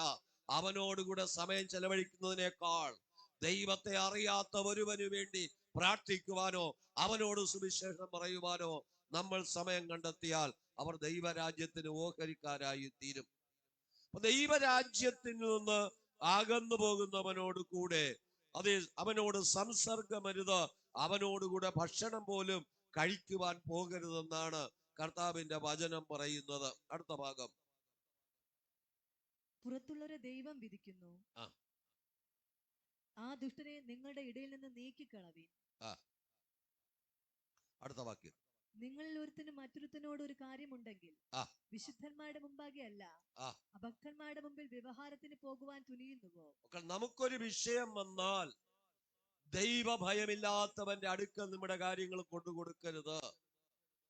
ദൈവമക്കളുമായി ഒരുമിച്ചിരുന്ന് പ്രാർത്ഥിച്ച ആ വിഷയത്തിനൊരു പരിഹാരം കണ്ടെത്തണമെന്നാണ് ഇവിടെ കർത്താവിന്റെ ഉപദേശം. അടുത്ത വാക്യം, വിശുദ്ധന്മാർ ലോകത്തെ വിധിക്കുമെന്ന് അറിയുന്നില്ലയോ? ലോകത്തെ നിങ്ങൾ വിധിക്കുന്നു എങ്കിൽ ഏറ്റവും ചെറിയ സംഗതികളെ വിധിപ്പാൻ നിങ്ങൾ അയോഗ്യരോ? നാം ദൂതന്മാരെ വിധിക്കും എന്ന് നിങ്ങൾ അറിയുന്നില്ലയോ? ഐഹിക കാര്യങ്ങളെ എത്ര അധികം! എന്നാൽ നിങ്ങൾക്ക് ഐഹിക കാര്യങ്ങളെ കുറിച്ച് വ്യവഹാരമുണ്ടെങ്കിൽ വിധിപ്പാൻ സഭ ഗണ്യമാക്കാത്തവരെ ഇരുത്തുന്നുവോ? നിങ്ങൾക്ക് ലജ്ജയ്ക്കായി ഞാൻ ചോദിക്കുന്നു, ഇങ്ങനെ സഹോദരന്മാർക്ക് മധ്യേ കാര്യം തീർപ്പാൻ പ്രാപ്തിയുള്ള ഒരു ജ്ഞാനിയും നിങ്ങളുടെ ഇടയിൽ ഇല്ലയോ? അല്ല, സഹോദരൻ സഹോദരനോട് വ്യവഹരിക്കുന്നു, അതും അവിശ്വാസികളുടെ മുമ്പിൽ തന്നെ.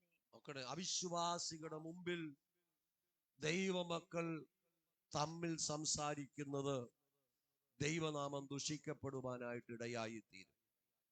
നമ്മുടെ കൂട്ടുകെട്ട് ആരുമായിട്ടാണെങ്കിലും നാം ദൈവമക്കളാണെന്നുള്ള ബോധം എല്ലായ്പ്പോഴും ഉണ്ടാകണമെന്ന് കർത്താവ് പറഞ്ഞ് ഞാൻ ആ ഭാഗത്ത് നിന്ന് മാറുകയാണ്. മത്തായി സുവിശേഷം 5-ാം അധ്യായം 20-ാമത് വാക്യം വായിക്കുമ്പോൾ, മത്തായി സുവിശേഷം 5-ാം അധ്യായം 20-ാമത് വാക്യം, നിങ്ങളുടെ നീതി ശാസ്ത്രിമാരുടെയും പരീശന്മാരുടെയും നീതിയെ കവിയുന്നില്ലെങ്കിൽ നിങ്ങൾ സ്വർഗരാജ്യത്തിൽ കടക്കയില്ല എന്ന് ഞാൻ നിങ്ങളോട് പറയുന്നു. കർത്താവ് പഠിപ്പിക്കുക, നിങ്ങളുടെ നീതി ശാസ്ത്രിമാരുടെയും പരീശന്മാരുടെയും നീതിയെ കവിയുന്നില്ലെങ്കിൽ സ്വർഗരാജ്യത്തിൽ കടക്കയില്ല.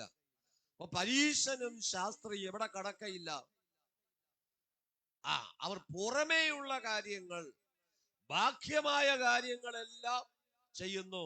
പരീശന്മാരും ശാസ്ത്രിമാരും സാധാരണക്കാരല്ല, അവരെല്ലാം ന്യായപ്രമാണ പണ്ഡിതന്മാരാണ്, ഉന്നത അധികാരികളാണ്. അപ്പൊ ദൈവവചനം വ്യക്തമായി പഠിച്ചവരാണ്. എന്നാൽ അവർക്ക് ദൈവത്തെ അനുസരിക്കുവാൻ കഴിയാതിരിക്കുന്നത്. അതുകൊണ്ടാണ് കർത്താവ് പറയുന്നത്, ആ ശാസ്ത്രിമാരെയും പരീശന്മാരുടെയും നീതിയെ നിങ്ങൾ കവിയണം. അപ്പോസ്തലപ്രവൃത്തിയുടെ പുസ്തകം 5-ാം അധ്യായം അതിന്റെ 34-ാമത് വാക്യം. അപ്പോസ്തലപ്രവൃത്തിയുടെ പുസ്തകം 5-ാം അധ്യായം 34-ാമത് വാക്യം. അപ്പോൾ സർവ്വജനത്തിന് ബഹുമാനമുള്ള ധർമ്മോപദേഷ്ടാവായ ഗമാലിയേൽ എന്നൊരു പരീശൻ. ഇവിടെ ഗമാലിയേൽ ഏറ്റവും അന്നത്തെ കാലഘട്ടത്തിൽ സകല മനുഷ്യരും മാനിക്കുന്ന മനുഷ്യനാ, ഉന്നത പദവിയുള്ളവനാ. പക്ഷെ ആ മനുഷ്യൻ ആരായിരുന്നു? പരീശനായിരുന്നു. ഗമാലിയേലിന്റെ കീഴിലുള്ള വിദ്യാഭ്യാസം അന്ന് ഏറ്റവും ശ്രേഷ്ഠകരമായിരുന്നു. ഒരു 100 വർഷങ്ങൾക്ക് മുമ്പൊക്കെ ഗുരുകുല വിദ്യാഭ്യാസം കേരളത്തിലും ഉണ്ടായിരുന്നു. ഒരു നല്ല ജ്ഞാനി ഒരു ദേശത്തുണ്ടെങ്കിൽ അദ്ദേഹത്തിന്റെ വീട്ടിൽ പോയി പഠിക്കുന്നൊരു അനുഭവം ഉണ്ടായിരുന്നു. അതാണ് പിന്നത്തേതിൽ കായികാഭ്യാസങ്ങളൊക്കെ ആയിട്ട് മാത്രം മാറി, അല്ലാതെ വിദ്യാഭ്യാസത്തിന് സ്കൂളുകൾ വന്നതോടെ. അതിനു മുമ്പ് അതുകൊണ്ടാണ് ഈ ഒരു താഴ്ന്ന സമുദായക്കാർക്ക് വിദ്യാഭ്യാസത്തിന് അനുവാദം കൊടുക്കാതെ ഉന്നതന്മാർക്ക് മാത്രം വിദ്യാഭ്യാസം കൊടുത്ത ഒരു കാലഘട്ടം ഉണ്ടായിരുന്നു, ഗുരുകുല വിദ്യാഭ്യാസം. അതുപോലെ യേശു കർത്താവ് ജീവിച്ചിരുന്ന കാലഘട്ടത്തിൽ ഏറ്റവും ശ്രേഷ്ഠനായ ഒരു പരീശനായിരുന്നു ഗമാലിയേൽ. അദ്ദേഹം ഉന്നത വിദ്യാഭ്യാസമുള്ളവനായിരുന്നു. അദ്ദേഹത്തിന്റെ കീഴിൽ വിദ്യ അഭ്യസിച്ചവർ അതൊരു പദവിയായി അന്നത്തെ ആളുകൾ കരുതിയിരുന്നു. എന്നാൽ ആ മനുഷ്യൻ ദൈവഭയമുള്ളവനായിരുന്നു. പരീശന്മാരിലും ശാസ്ത്രിമാരിലും എല്ലാവരും ഒരുപോലെയല്ല. 39 വാക്യം ഒന്ന് വായിക്കാം. ദൈവികമെങ്കിലോ നിങ്ങൾക്കത് നശിപ്പിക്കാൻ കഴിയുകയില്ല, നിങ്ങൾ ദൈവത്തോട് പോരാടുന്നു എന്ന് വരുതല്ലോ. അപ്പൊ യേശു കർത്താവിന്റെ ശിഷ്യന്മാരെ നശിപ്പിക്കുവാൻ ഒരു കൂട്ടം ആളുകൾ എഴുന്നേറ്റപ്പോൾ, മുമ്പിലത്തെ വാക്യങ്ങൾ വായിച്ചാൽ നമുക്കറിയാം, ഗമാലിയേൽ എന്ന് പറയുന്ന പരീശൻ എഴുന്നേറ്റ് പറയുകയാ, യൂദാ ചാർത്തലിന്റെ കാലത്ത് കുറെ പേർ ഇതുപോലെ എഴുന്നേറ്റു, അവരെല്ലാവരും നശിച്ചു പോയി. പക്ഷെ ഇവരെ കുറിച്ച് നിങ്ങൾ സൂക്ഷ്മതയോടെ കൈകാര്യം ചെയ്യണം. ഇത് ദൈവികമാണെങ്കിൽ നശിപ്പിക്കാൻ ആർക്കും കഴിയുകയില്ല, അല്ല എങ്കിൽ അത് തനിയെ നശിച്ചു. ദൈവത്തെ കൂടാതെ ഉള്ളതൊക്കെ തനിയെ നശിക്കുമ്പോൾ ദൈവികമായതിനെ നശിപ്പിക്കാൻ കഴിയുകയില്ലെന്ന് പരീശൻ പോലും സാക്ഷ്യം പറയുന്നു. ഈ ഗമാലിയേൽ പണ്ഡിതനായ മനുഷ്യനാണെങ്കിലും ആ മനുഷ്യൻ ദൈവത്തെ ഭയപ്പെട്ടിരുന്നു എന്ന് കാണുവാൻ കഴിയുന്നു. പരീശന്മാരുടെ പുളിച്ച ഉപദേശം സൂക്ഷിക്കുവാനായിട്ട് കർത്താവ് പഠിപ്പിക്കുമ്പോഴും അതിനകത്തും ദൈവഭക്തിയുള്ള ഒരു മനുഷ്യനെ വേദപുസ്തകം നമ്മെ വെളിപ്പെടുത്തുന്നു. ഈ വേദപുസ്തകത്തിന്റെ ന്യായപ്രമാണത്തിന്റെ പണ്ഡിതന്മാർ ധാരാളം ഉണ്ടായിരുന്നു. നമുക്കറിയാം, പള്ളിപ്രമാണിയായ ഒരു മനുഷ്യൻ, പള്ളിപ്രമാണികൾ യേശുവിനെ കൊല്ലുവാൻ നടക്കുന്നവരാണ്. പക്ഷെ യായിറോസ് എന്ന് പറയുന്ന പള്ളിപ്രമാണിയായ ഒരു മനുഷ്യൻ യേശുവിന്റെ കാൽക്കൽ വീണിട്ട് പറയുക, കർത്താവേ, എന്റെ കുഞ്ഞുമകൾ മരിക്കുന്നതിന് മുമ്പേ നീ അവൾക്ക് വേണ്ടി ഒന്ന് പ്രാർത്ഥിക്കണമേ. പരീശന്മാരും ശാസ്ത്രിമാരും പള്ളിപ്രമാണികളുമൊക്കെ യേശുവിന്റെ ശുശ്രൂഷക്കെതിരാണ്. പക്ഷെ അതിനകത്തും കർത്താവിന്റെ ശുശ്രൂഷയെ അംഗീകരിക്കുന്നവരുണ്ടായിരുന്നു. നമ്മുടെ പ്രാർത്ഥനയും നമ്മുടെ ആരാധനയും ഒക്കെ ഒരു കൂട്ടർ കുറ്റം പറയുന്നുവെങ്കിലോ ഇല്ല, ഇന്ന് പകൽക്കാലം കർത്താവിന്റെ ഉപദേശത്തിൽ നിലനിൽക്കാതെ അതിർ കടന്നു പോകുന്ന ഒരുത്തനും പിതാവുമില്ല പുത്രനുമില്ല എന്ന് 2 യോഹന്നാന്റെ ലേഖനം 9 അധ്യായത്തിൽ നമുക്ക് കാണാൻ കഴിയും. ക്രിസ്തുവിന്റെ ഉപദേശത്തിന്റെ അതിർ വിട്ടുപോകുന്ന ഒരുത്തനും ദൈവമില്ല. ദൈവിക ഉപദേശങ്ങൾക്ക് നമ്മൾ വശംവദരാകണം. മാനുഷികമായ ഉപദേശങ്ങൾ കേട്ട് നമ്മൾ വഴിതെറ്റി പോകാൻ ഇടയായി തീരരുത്. ഒരിക്കലും എനിക്കൊരു ബുദ്ധിമുട്ട് സംഭവിച്ചു. ഡോക്ടറുടെ വീട്ടിന്റെ നടയിൽ ചെന്നിട്ട് ഒരാളിനോട് ചോദിച്ചു, ഇന്ന ഡോക്ടർ ഇവിടെയല്ലേ താമസിക്കുന്നത്? അദ്ദേഹം ഇവിടെ നിന്ന് മാറിപ്പോയിട്ട് മാസങ്ങളായെന്ന് പറഞ്ഞു. ഞാൻ തിരികെ പോന്നു. വീട്ടിൽ വന്നിട്ട് ഫോൺ ചെയ്യുമ്പോൾ അദ്ദേഹം പറഞ്ഞു, ഞാൻ ഇവിടെ തന്നെ ഉണ്ട്. അപ്പൊ ആളുകളുടെ വാക്ക് കേട്ട് നമ്മൾ ഇതുപോലെ പലതും ചെയ്യുന്നു, അതെല്ലാം അബദ്ധമായി തീരുന്നു. കർത്താവ് പറയുന്നു, അതെ, മനുഷ്യന്റെ വാക്ക് കേട്ട് നിങ്ങൾ പിന്മാറി പോകരുത്. അതെ, പരീശന്മാരുടെയും സദൂക്യരുടെയും ഉപദേശം നിങ്ങളെ ദൈവരാജ്യത്തിൽ എത്തിക്കുന്നില്ല. പരീശന്റെയും ശാസ്ത്രിമാരുടെയും നീതിയെ കവിയുന്നില്ലെങ്കിൽ നിങ്ങൾക്കും ദൈവരാജ്യത്തിൽ എത്തുവാൻ സാധ്യമല്ല. മത്തായി സുവിശേഷം 23 അധ്യായം അതിന്റെ 3 വാക്യം വായിക്കുമ്പോൾ കർത്താവ് തന്റെ ശിഷ്യന്മാരെ പഠിപ്പിക്കുന്നത്, തന്റെ വന്നോടൊപ്പം ആയിരിക്കുന്ന ജനത്തെ ഉപദേശിക്കുന്നത് വായിക്കാം. ആകയാൽ അവർ നിങ്ങളോട് പറയുന്നതൊക്കെയും പ്രമാണിച്ചു ചെയ്യുവിൻ. പരീശന്മാർ പറയുന്നത് ദൈവത്തിന്റെ ന്യായപ്രമാണമാണ്, അതൊക്കെയും നിങ്ങൾ അനുസരിച്ച് ചെയ്യുവിൻ. അവരുടെ പ്രവൃത്തികൾ പോലെ നിങ്ങൾ ചെയ്യരുത് താനും. അപ്പൊ യേശു കർത്താവ് പഠിപ്പിക്കുക തന്നെ അനുഗമിക്കുന്ന ജനത്തെ. പരീശന്മാർ പഠിപ്പിക്കുന്ന ദൈവത്തിന്റെ വചനമാണ്. ഞാൻ പലപ്പോഴും പറയാറുണ്ട്, ഒരു പാസ്റ്റർമാരെ നിങ്ങൾ അനുകരിക്കരുത്. ഈ ലോകത്തിൽ എത്ര ഭക്തൻ എന്ന് പറയുന്ന മനുഷ്യരെ നിങ്ങൾ അനുകരിക്കരുത്. ജഡത്തിൽ വസിക്കുന്ന സകല ഒരു മനുഷ്യരെയും നിങ്ങൾ അനുകരിക്കരുത്. നമുക്ക് അനുകരിക്കുവാൻ ഒരേ ഒരു വ്യക്തിത്വമേ ഉള്ളൂ, യേശുക്രിസ്തു മാത്രം. നമ്മുടെ മാനുഷികമായ വാക്കുകൾ പലപ്പോഴും തെറ്റായിരിക്കാം. പക്ഷെ വചനത്തിന് ഒരു വള്ളിയെങ്കിലും പുള്ളിയെങ്കിലും മാറ്റമില്ല. കർത്താവ് പഠിപ്പിക്കുന്നു, പരീശന്മാർ പറയുന്നത് നിങ്ങൾ ചെയ്യുവീൻ, പക്ഷെ അവിടെ പ്രവൃത്തികൾ നിങ്ങൾ ചെയ്യരുത്. മത്തായി സുവിശേഷം 15 അധ്യായം 1-2 വാക്യങ്ങൾ വായിക്കുമ്പോൾ, മത്തായി സുവിശേഷം 15-1-2. അനന്തരം യെരൂശലേമിൽ നിന്ന് പരീശന്മാരും ശാസ്ത്രിമാരും യേശുവിന്റെ അടുക്കൽ വന്നു, നിന്റെ ശിഷ്യന്മാർ പൂർവന്മാരുടെ സമ്പ്രദായം ലംഘിക്കുന്നത് എന്ത്? നിന്റെ ശിഷ്യന്മാർ പൂർവന്മാരുടെ സമ്പ്രദായം ലംഘിക്കുന്നതെന്ത്? പരീശനും ശാസ്ത്രിയും യേശുവിനോട് ചോദ്യം ചെയ്യുകയാ. വായിക്കാം അടുത്ത വാക്യം. അവർ ഭക്ഷിക്കുമ്പോൾ കൈ കഴുകുന്നില്ലല്ലോ എന്ന് പറഞ്ഞു. അവൻ അവരോട് ഉത്തരം പറഞ്ഞത്, നിങ്ങളുടെ സമ്പ്രദായം കൊണ്ട് നിങ്ങൾ ദൈവകൽപ്പന ലംഘിക്കുന്നത് എന്ത്? ഇവിടെ കർത്താവ് പറയും, നിങ്ങളുടെ സമ്പ്രദായം ദൈവകൽപ്പനയ്ക്ക് വിരുദ്ധമാ. ഇത് നമ്മൾ അനുവർത്തിച്ചു വരുന്ന പല കാര്യങ്ങളും വചനത്തിന്റെ വ്യവസ്ഥയ്ക്ക് വിരുദ്ധമാണ്. നമ്മളത് തിരിച്ചറിഞ്ഞാൽ, സത്യം അറിയുകയും നമ്മൾ സത്യം അറിഞ്ഞിട്ടും പിന്നെയും അതിനകത്ത് കിടന്ന് ഉരുളുകയാ. എങ്ങനെ പുറത്തു വരണമെന്ന് അറിയാൻ കഴിയാതെ ദൈവത്തിന്റെ വചനപ്രകാരം ജീവിക്കുന്ന ഒരു ദൈവവേദനെ സംബന്ധിച്ചിടത്തോളം ഭയപ്പെടേണ്ട കാര്യമില്ല. ഭയപ്പെടേണ്ട, ഞാൻ നിന്നോട് കൂടെയുണ്ട്. ഭ്രമിച്ചു നോക്കേണ്ട, ഞാൻ നിന്റെ ദൈവമാകുന്നു. ഞാൻ നിന്നെ ശക്തീകരിക്കാം, ഞാൻ നിന്നെ സഹായിക്കാം. എന്റെ നീതിയുള്ള വലങ്കരം കൊണ്ട് ഞാൻ നിന്നെ താങ്ങുമെന്ന് ദൈവം പറയുമ്പോൾ നമ്മൾ എന്തിനാ ഇരുട്ടിൽ തപ്പുന്നത്? ദൈവത്തിന്റെ വചനം അനുസരിക്കുന്ന ഒരു ദൈവപൈതന് ഈ ലോകത്തിൽ ഭയപ്പെടുവാനായിട്ട് ഒന്നുമില്ല. മത്തായി സുവിശേഷം 19-ാം അധ്യായം 3-ാമത് വാക്യം വായിക്കുമ്പോൾ, പരീശന്മാർ അവന്റെ അടുക്കൽ വന്ന് ഏത് കാരണം ചൊല്ലിയും ഭാര്യയെ ഉപേക്ഷിക്കുന്നത് വിഹിതമോ എന്ന് അവനെ പരീക്ഷിച്ചു ചോദിച്ചു. ഓരോ കാര്യങ്ങൾ പറഞ്ഞ് യേശുവിനെ പരീക്ഷിക്കുകയാണ് പരീശന്മാർ ചെയ്യുന്നത്. അവിടെ നന്മയല്ല കാണുന്നത്, യേശുക്രിസ്തുവിനോടുള്ള നന്മയല്ല കാണുന്നത്. യേശുവിനെ പരീക്ഷിക്കുവാൻ തക്കവണ്ണം അത് സാഹചര്യങ്ങൾ ഒരുക്കുക. ഒരിക്കൽ പാപിനിയായ ഒരു സ്ത്രീയെ കൊണ്ട് ചില ആളുകൾ കല്ലുകളുമായി യേശുവിന്റെ അടുക്കൽ വന്നു. മോശയുടെ ന്യായപ്രമാണ പ്രകാരം ഇവളെ കല്ലെറിയാൻ പറഞ്ഞിരിക്കുന്നു, നീ എന്താണ് പറയുന്നത്? യേശുവിന്റെ വാക്കിൽ കുറ്റം കണ്ടെത്തുവാനായിട്ട് കാത്തു നിന്നവരോട് യേശു പറയുന്നു, നിങ്ങളിൽ പാപമില്ലാത്തവർ ഒന്നാമതായി അവളെ കല്ലെറിയട്ടെ. ഒരു മനുഷ്യനും എറിയാൻ കഴിഞ്ഞില്ല. അവർ ന്യായപ്രമാണമാണ് ഉയർത്തി പറയുന്നത്, ഈ സ്ത്രീയെ കൊന്നുകളയുവാൻ. പക്ഷേ അവർ തെറ്റുകാരാണെന്ന് സമ്മതിക്കുവാൻ മനസ്സില്ലാതെ ഇന്ന് സമൂഹത്തിൽ ഏറ്റവും വലിയ പാപവും ശാപവും അതാണ്. ഞാൻ ചെയ്യുന്ന തെറ്റായിട്ട് അംഗീകരിപ്പാൻ ഞാൻ തയ്യാറാകത്തിടത്തോളം എനിക്ക് നന്നാകാനായിട്ട് കഴിയുകയില്ല. എന്നെ കുറിച്ച് ഒരാൾ ഒരു തെറ്റ് പറഞ്ഞാൽ അതിനെ ഉൾക്കൊള്ളുവാൻ കഴിഞ്ഞില്ലെങ്കിൽ ഞാൻ ഒരിക്കലും ശരിയാകുകയില്ല.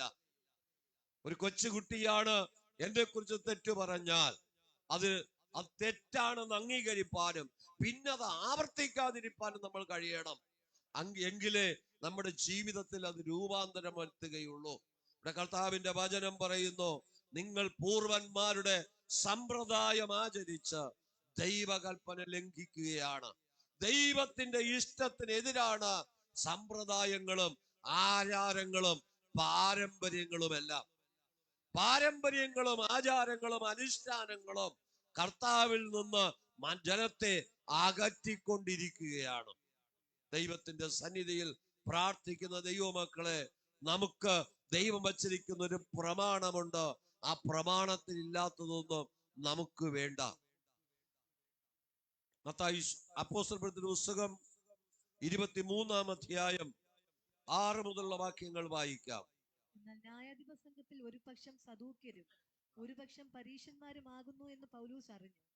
സഹോദരന്മാരെ, ഞാൻ ഒരു പരീശനും പരീശന്മാരുടെ മകനുമാകുന്നു. മരിച്ചവരുടെ പ്രത്യാശയെയും പുനരുത്ഥാനത്തെയും കുറിച്ച് ഞാൻ വിസ്താരത്തിലായിരിക്കുന്നു എന്ന് വിളിച്ചു പറഞ്ഞു. അവൻ ഇത് പറഞ്ഞപ്പോൾ പരീശന്മാരും സദൂക്യരും തമ്മിൽ ഇടഞ്ഞ് സംഘം ഛിദ്രിച്ചു. പരീശന്മാരും സദൂക്യരും രണ്ട് വിശ്വാസത്തിലുള്ളവരാണ്. ഞാൻ പരീശനാണെന്ന് പറഞ്ഞപ്പോൾ സദൂക്യരും പരീശന്മാരും തമ്മിൽ ഇടറി പൗലോസ് അവിടെ കയ്യിൽ നിന്ന് രക്ഷ പ്രാപിപ്പാനിടയായി. ദൈവത്തെ സേവിക്കുന്നവരെയും സേവിക്കാത്തവരെയും നമ്മൾ വേർതിരിക്കുന്ന ഒരു ദൈവമാണ്. നമ്മൾ ഏത് കൂട്ടത്തിൽ പോയാലും നമുക്കൊരു പ്രമാണമുണ്ട്. ആ പ്രമാണം വിട്ട് നടക്കുവാൻ നമുക്ക് വ്യവസ്ഥയില്ല. ദൈവവചനം അനുസരിച്ചാണ് നമ്മൾ മുന്നോട്ട് പോകുന്നുവെങ്കിൽ നമ്മെ നടത്തുവാൻ കർത്താവ് വിശ്വസ്തനാണ്. ലൂക്കോസ് സുവിശേഷം 12-ാം അധ്യായം അതിന്റെ 10-ാമത് വാക്യം. ലൂക്കോസ് സുവിശേഷം 12-ാം അധ്യായം 10-ാം വാക്യം. മനുഷ്യപുത്രന്റെ നേരെ ഒരു വാക്ക് പറയുന്ന ഏവനോടും ക്ഷമിക്കും, പരിശുദ്ധാത്മാവിന്റെ നേരെ ദൂഷണം പറയുന്നവനോടോ ക്ഷമിക്കയില്ല എന്ന് ഞാൻ നിങ്ങളോട് പറയുന്നു. യേശു കർത്താവിന്റെ ഉപദേശമാണത്. മനുഷ്യരോട് പറഞ്ഞാൽ, മനുഷ്യപുത്രനോട് പറഞ്ഞാലും ക്ഷമിക്കും. എന്നാൽ പരിശുദ്ധാത്മാവിനെതിരെ പറയുന്ന ഒരു ദൂഷണവും ദൈവം ക്ഷമിക്കയില്ല. നാം പറയുന്നത് വചനത്തിനെതിരാണെങ്കിൽ, പരിശുദ്ധാത്മാവിന്റെ പ്രവൃത്തിക്കെതിരാണെങ്കിൽ അത് ക്ഷമിക്കപ്പെടാത്ത പാപമായി നമ്മുടെ മേൽ കണക്കിടും. അപ്പൊ ദൈവത്തെ അറിഞ്ഞിട്ട് നാം ന്യായവിധിക്ക് അത് അടിമകളായി തീരാതെ, യോഗ്യരായി തീരാതെ, നമ്മെയും നമ്മുടെ ഉപദേശം കേൾക്കുന്നവനെയും രക്ഷിപ്പാൻ തക്കവണ്ണം വചനത്തിന്റെ വ്യവസ്ഥ മാത്രമേ നമ്മൾ പറയാവൂ. ദൈവവചനം പ്രസംഗിക്കുവാൻ 21 ഉപവാസ പ്രാർത്ഥനയ്ക്ക് വ്യത്യസ്തമായ നിലകളിൽ ശുശ്രൂഷിക്കുന്ന ദൈവദാസന്മാരെ നമ്മൾ വിളിക്കാറുണ്ട്. വചനം പഠിപ്പിക്കുന്നവരെ പ്രധാനമായിട്ട് വിളിക്കും. അപ്പൊ വചനം കേൾക്കാത്തത് കൊണ്ടാണോ? നമ്മൾ ദൈവവചനം വായിക്കുന്നവരാണ്, വചനം കേൾക്കുന്നവരാണ്, വചനം ധ്യാനിക്കുന്നവരാണ്. എങ്കിലും വചനം പഠിപ്പിക്കുന്നവരെയാണ് പ്രധാനമായിട്ട് നമ്മൾ വിളിക്കുന്നത്. എന്തിനാ? ഒരു വർഷക്കാലം നമ്മുടെ അകത്തെ മനുഷ്യനെ ശക്തിപ്പെടുത്തുവാൻ ആവശ്യമുള്ള ദൈവവചനം നമുക്ക് വേണം. അപ്പൊ വചനത്തിന്റെ വ്യവസ്ഥയിൽ ഞാൻ പലപ്പോഴും പറയാറുണ്ട്, ദൈവവചനം പ്രസംഗിച്ചിട്ട് അതോടൊപ്പം കൃപാവര ശുശ്രൂഷ ചെയ്യുന്നവരെയാണ് എനിക്കിഷ്ടം. വചനമില്ലാത്തതൊക്കെ അടുത്ത കാറ്റടിക്കുമ്പോൾ പറന്നു പോകുവാനിടയായി. ഇന്ന് ലോകത്തിൽ ഉപദേശങ്ങൾ കൊണ്ട് നിറഞ്ഞിരിക്കുന്നു. ഞാൻ ഒരു ഉപദേശത്തെയും കുറ്റം പറയുന്നില്ല. പക്ഷെ സത്യവേദ പുസ്തകത്തിലെ അടിസ്ഥാന വ്യവസ്ഥയ്ക്ക് അനുസരിച്ച് നിലനിൽക്കുന്നവർക്ക് മാത്രമേ ദൈവരാജ്യത്തിലെത്താൻ കഴിയുള്ളൂ. ബാക്കിയെല്ലാം ആളുകളെ അത് പ്രോത്സാഹിപ്പിക്കാൻ കൊള്ളാം, പക്ഷെ അടുത്ത കാറ്റത്ത് അതെല്ലാം പറന്നു പോകും. ദൈവത്തിന്റെ സന്നിധിയിൽ പ്രാർത്ഥിക്കുന്ന ദൈവമക്കളെ, നമുക്ക് വേണ്ടി അത്ഭുതങ്ങളെ ചെയ്യാൻ ദൈവം വിശ്വസ്തനാണ്. അപ്പൊ ദൈവ സാന്നിധ്യം നമ്മുടെ മേൽ പകരപ്പെടുവാൻ, നമ്മൾ ഇട്ടിരിക്കുന്ന ഒരു മാന്യമായ വസ്ത്രമാണ് ഷർട്ടും പാന്റും. അതുപോലെ നമ്മൾ ധരിച്ചിരിക്കുന്ന വസ്ത്രങ്ങൾ മാന്യതയുള്ളതാണ്. ഒരു നല്ല കാറ്റടിച്ചാൽ ആ ധരിച്ചിരിക്കുന്ന വസ്ത്രത്തിന്റെ പുറത്തുകൂടി ഇട്ടിരിക്കുന്ന എല്ലാ കാറ്റും കൊണ്ടുപോകും. പക്ഷെ ധരിച്ചിരിക്കുന്നതിനെ കൊണ്ടുപോകാനായിട്ട് കഴിയുകയില്ല. നമ്മുടെ അകത്ത് ദൈവത്തിന്റെ പ്രമാണമുണ്ടെങ്കിൽ ഈ ലോകത്തിലെ അടിക്കുന്ന കാറ്റുകളൊന്നും നമ്മെ തളർത്തിക്കളയുകയില്ല. കർത്താവിന്റെ വചനം അതാണ് പറയുന്നത്.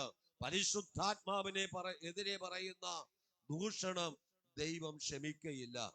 ഈ ലോകത്തില് അത് സദൂക്യരും പരീശന്മാരും പലതും പറഞ്ഞ് നമ്മെ പുറകിലേക്ക് വലിക്കുമ്പോൾ ദൈവത്തിന്റെ സന്നിധിയിൽ പ്രാർത്ഥിക്കുന്ന തന്റെ മക്കൾക്ക് വേണ്ടി കരുതി വച്ചിരിക്കുന്ന ഒരു ദൈവമുണ്ട്.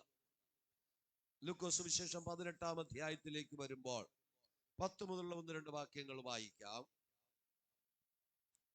ഒരു ഉപമ പറഞ്ഞതെന്തെന്നാൽ, 2 മനുഷ്യർ പ്രാർത്ഥിപ്പാൻ ദൈവാലയത്തിൽ പോയി, ഒരുത്തൻ പരീശൻ, മറ്റവൻ ചുങ്കക്കാരൻ. ഈ ഭാഗം നമുക്ക് നന്നായിട്ട് പരിചയമുള്ള ഭാഗമാണ്.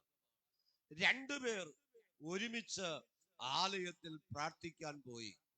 ഒരുവൻ ന്യായപ്രമാണ പണ്ഡിതനായ പരീശനാണ്, മറ്റേ മനുഷ്യൻ ലോകം പാപി എന്ന് മുദ്രകുത്തിയിരിക്കുന്ന ചുങ്കക്കാരനാണ്. 2 പേര് ഒരുമിച്ച് ദൈവാലയത്തിൽ പ്രാർത്ഥിപ്പാനായിട്ട് പോയി. വായിക്കാം.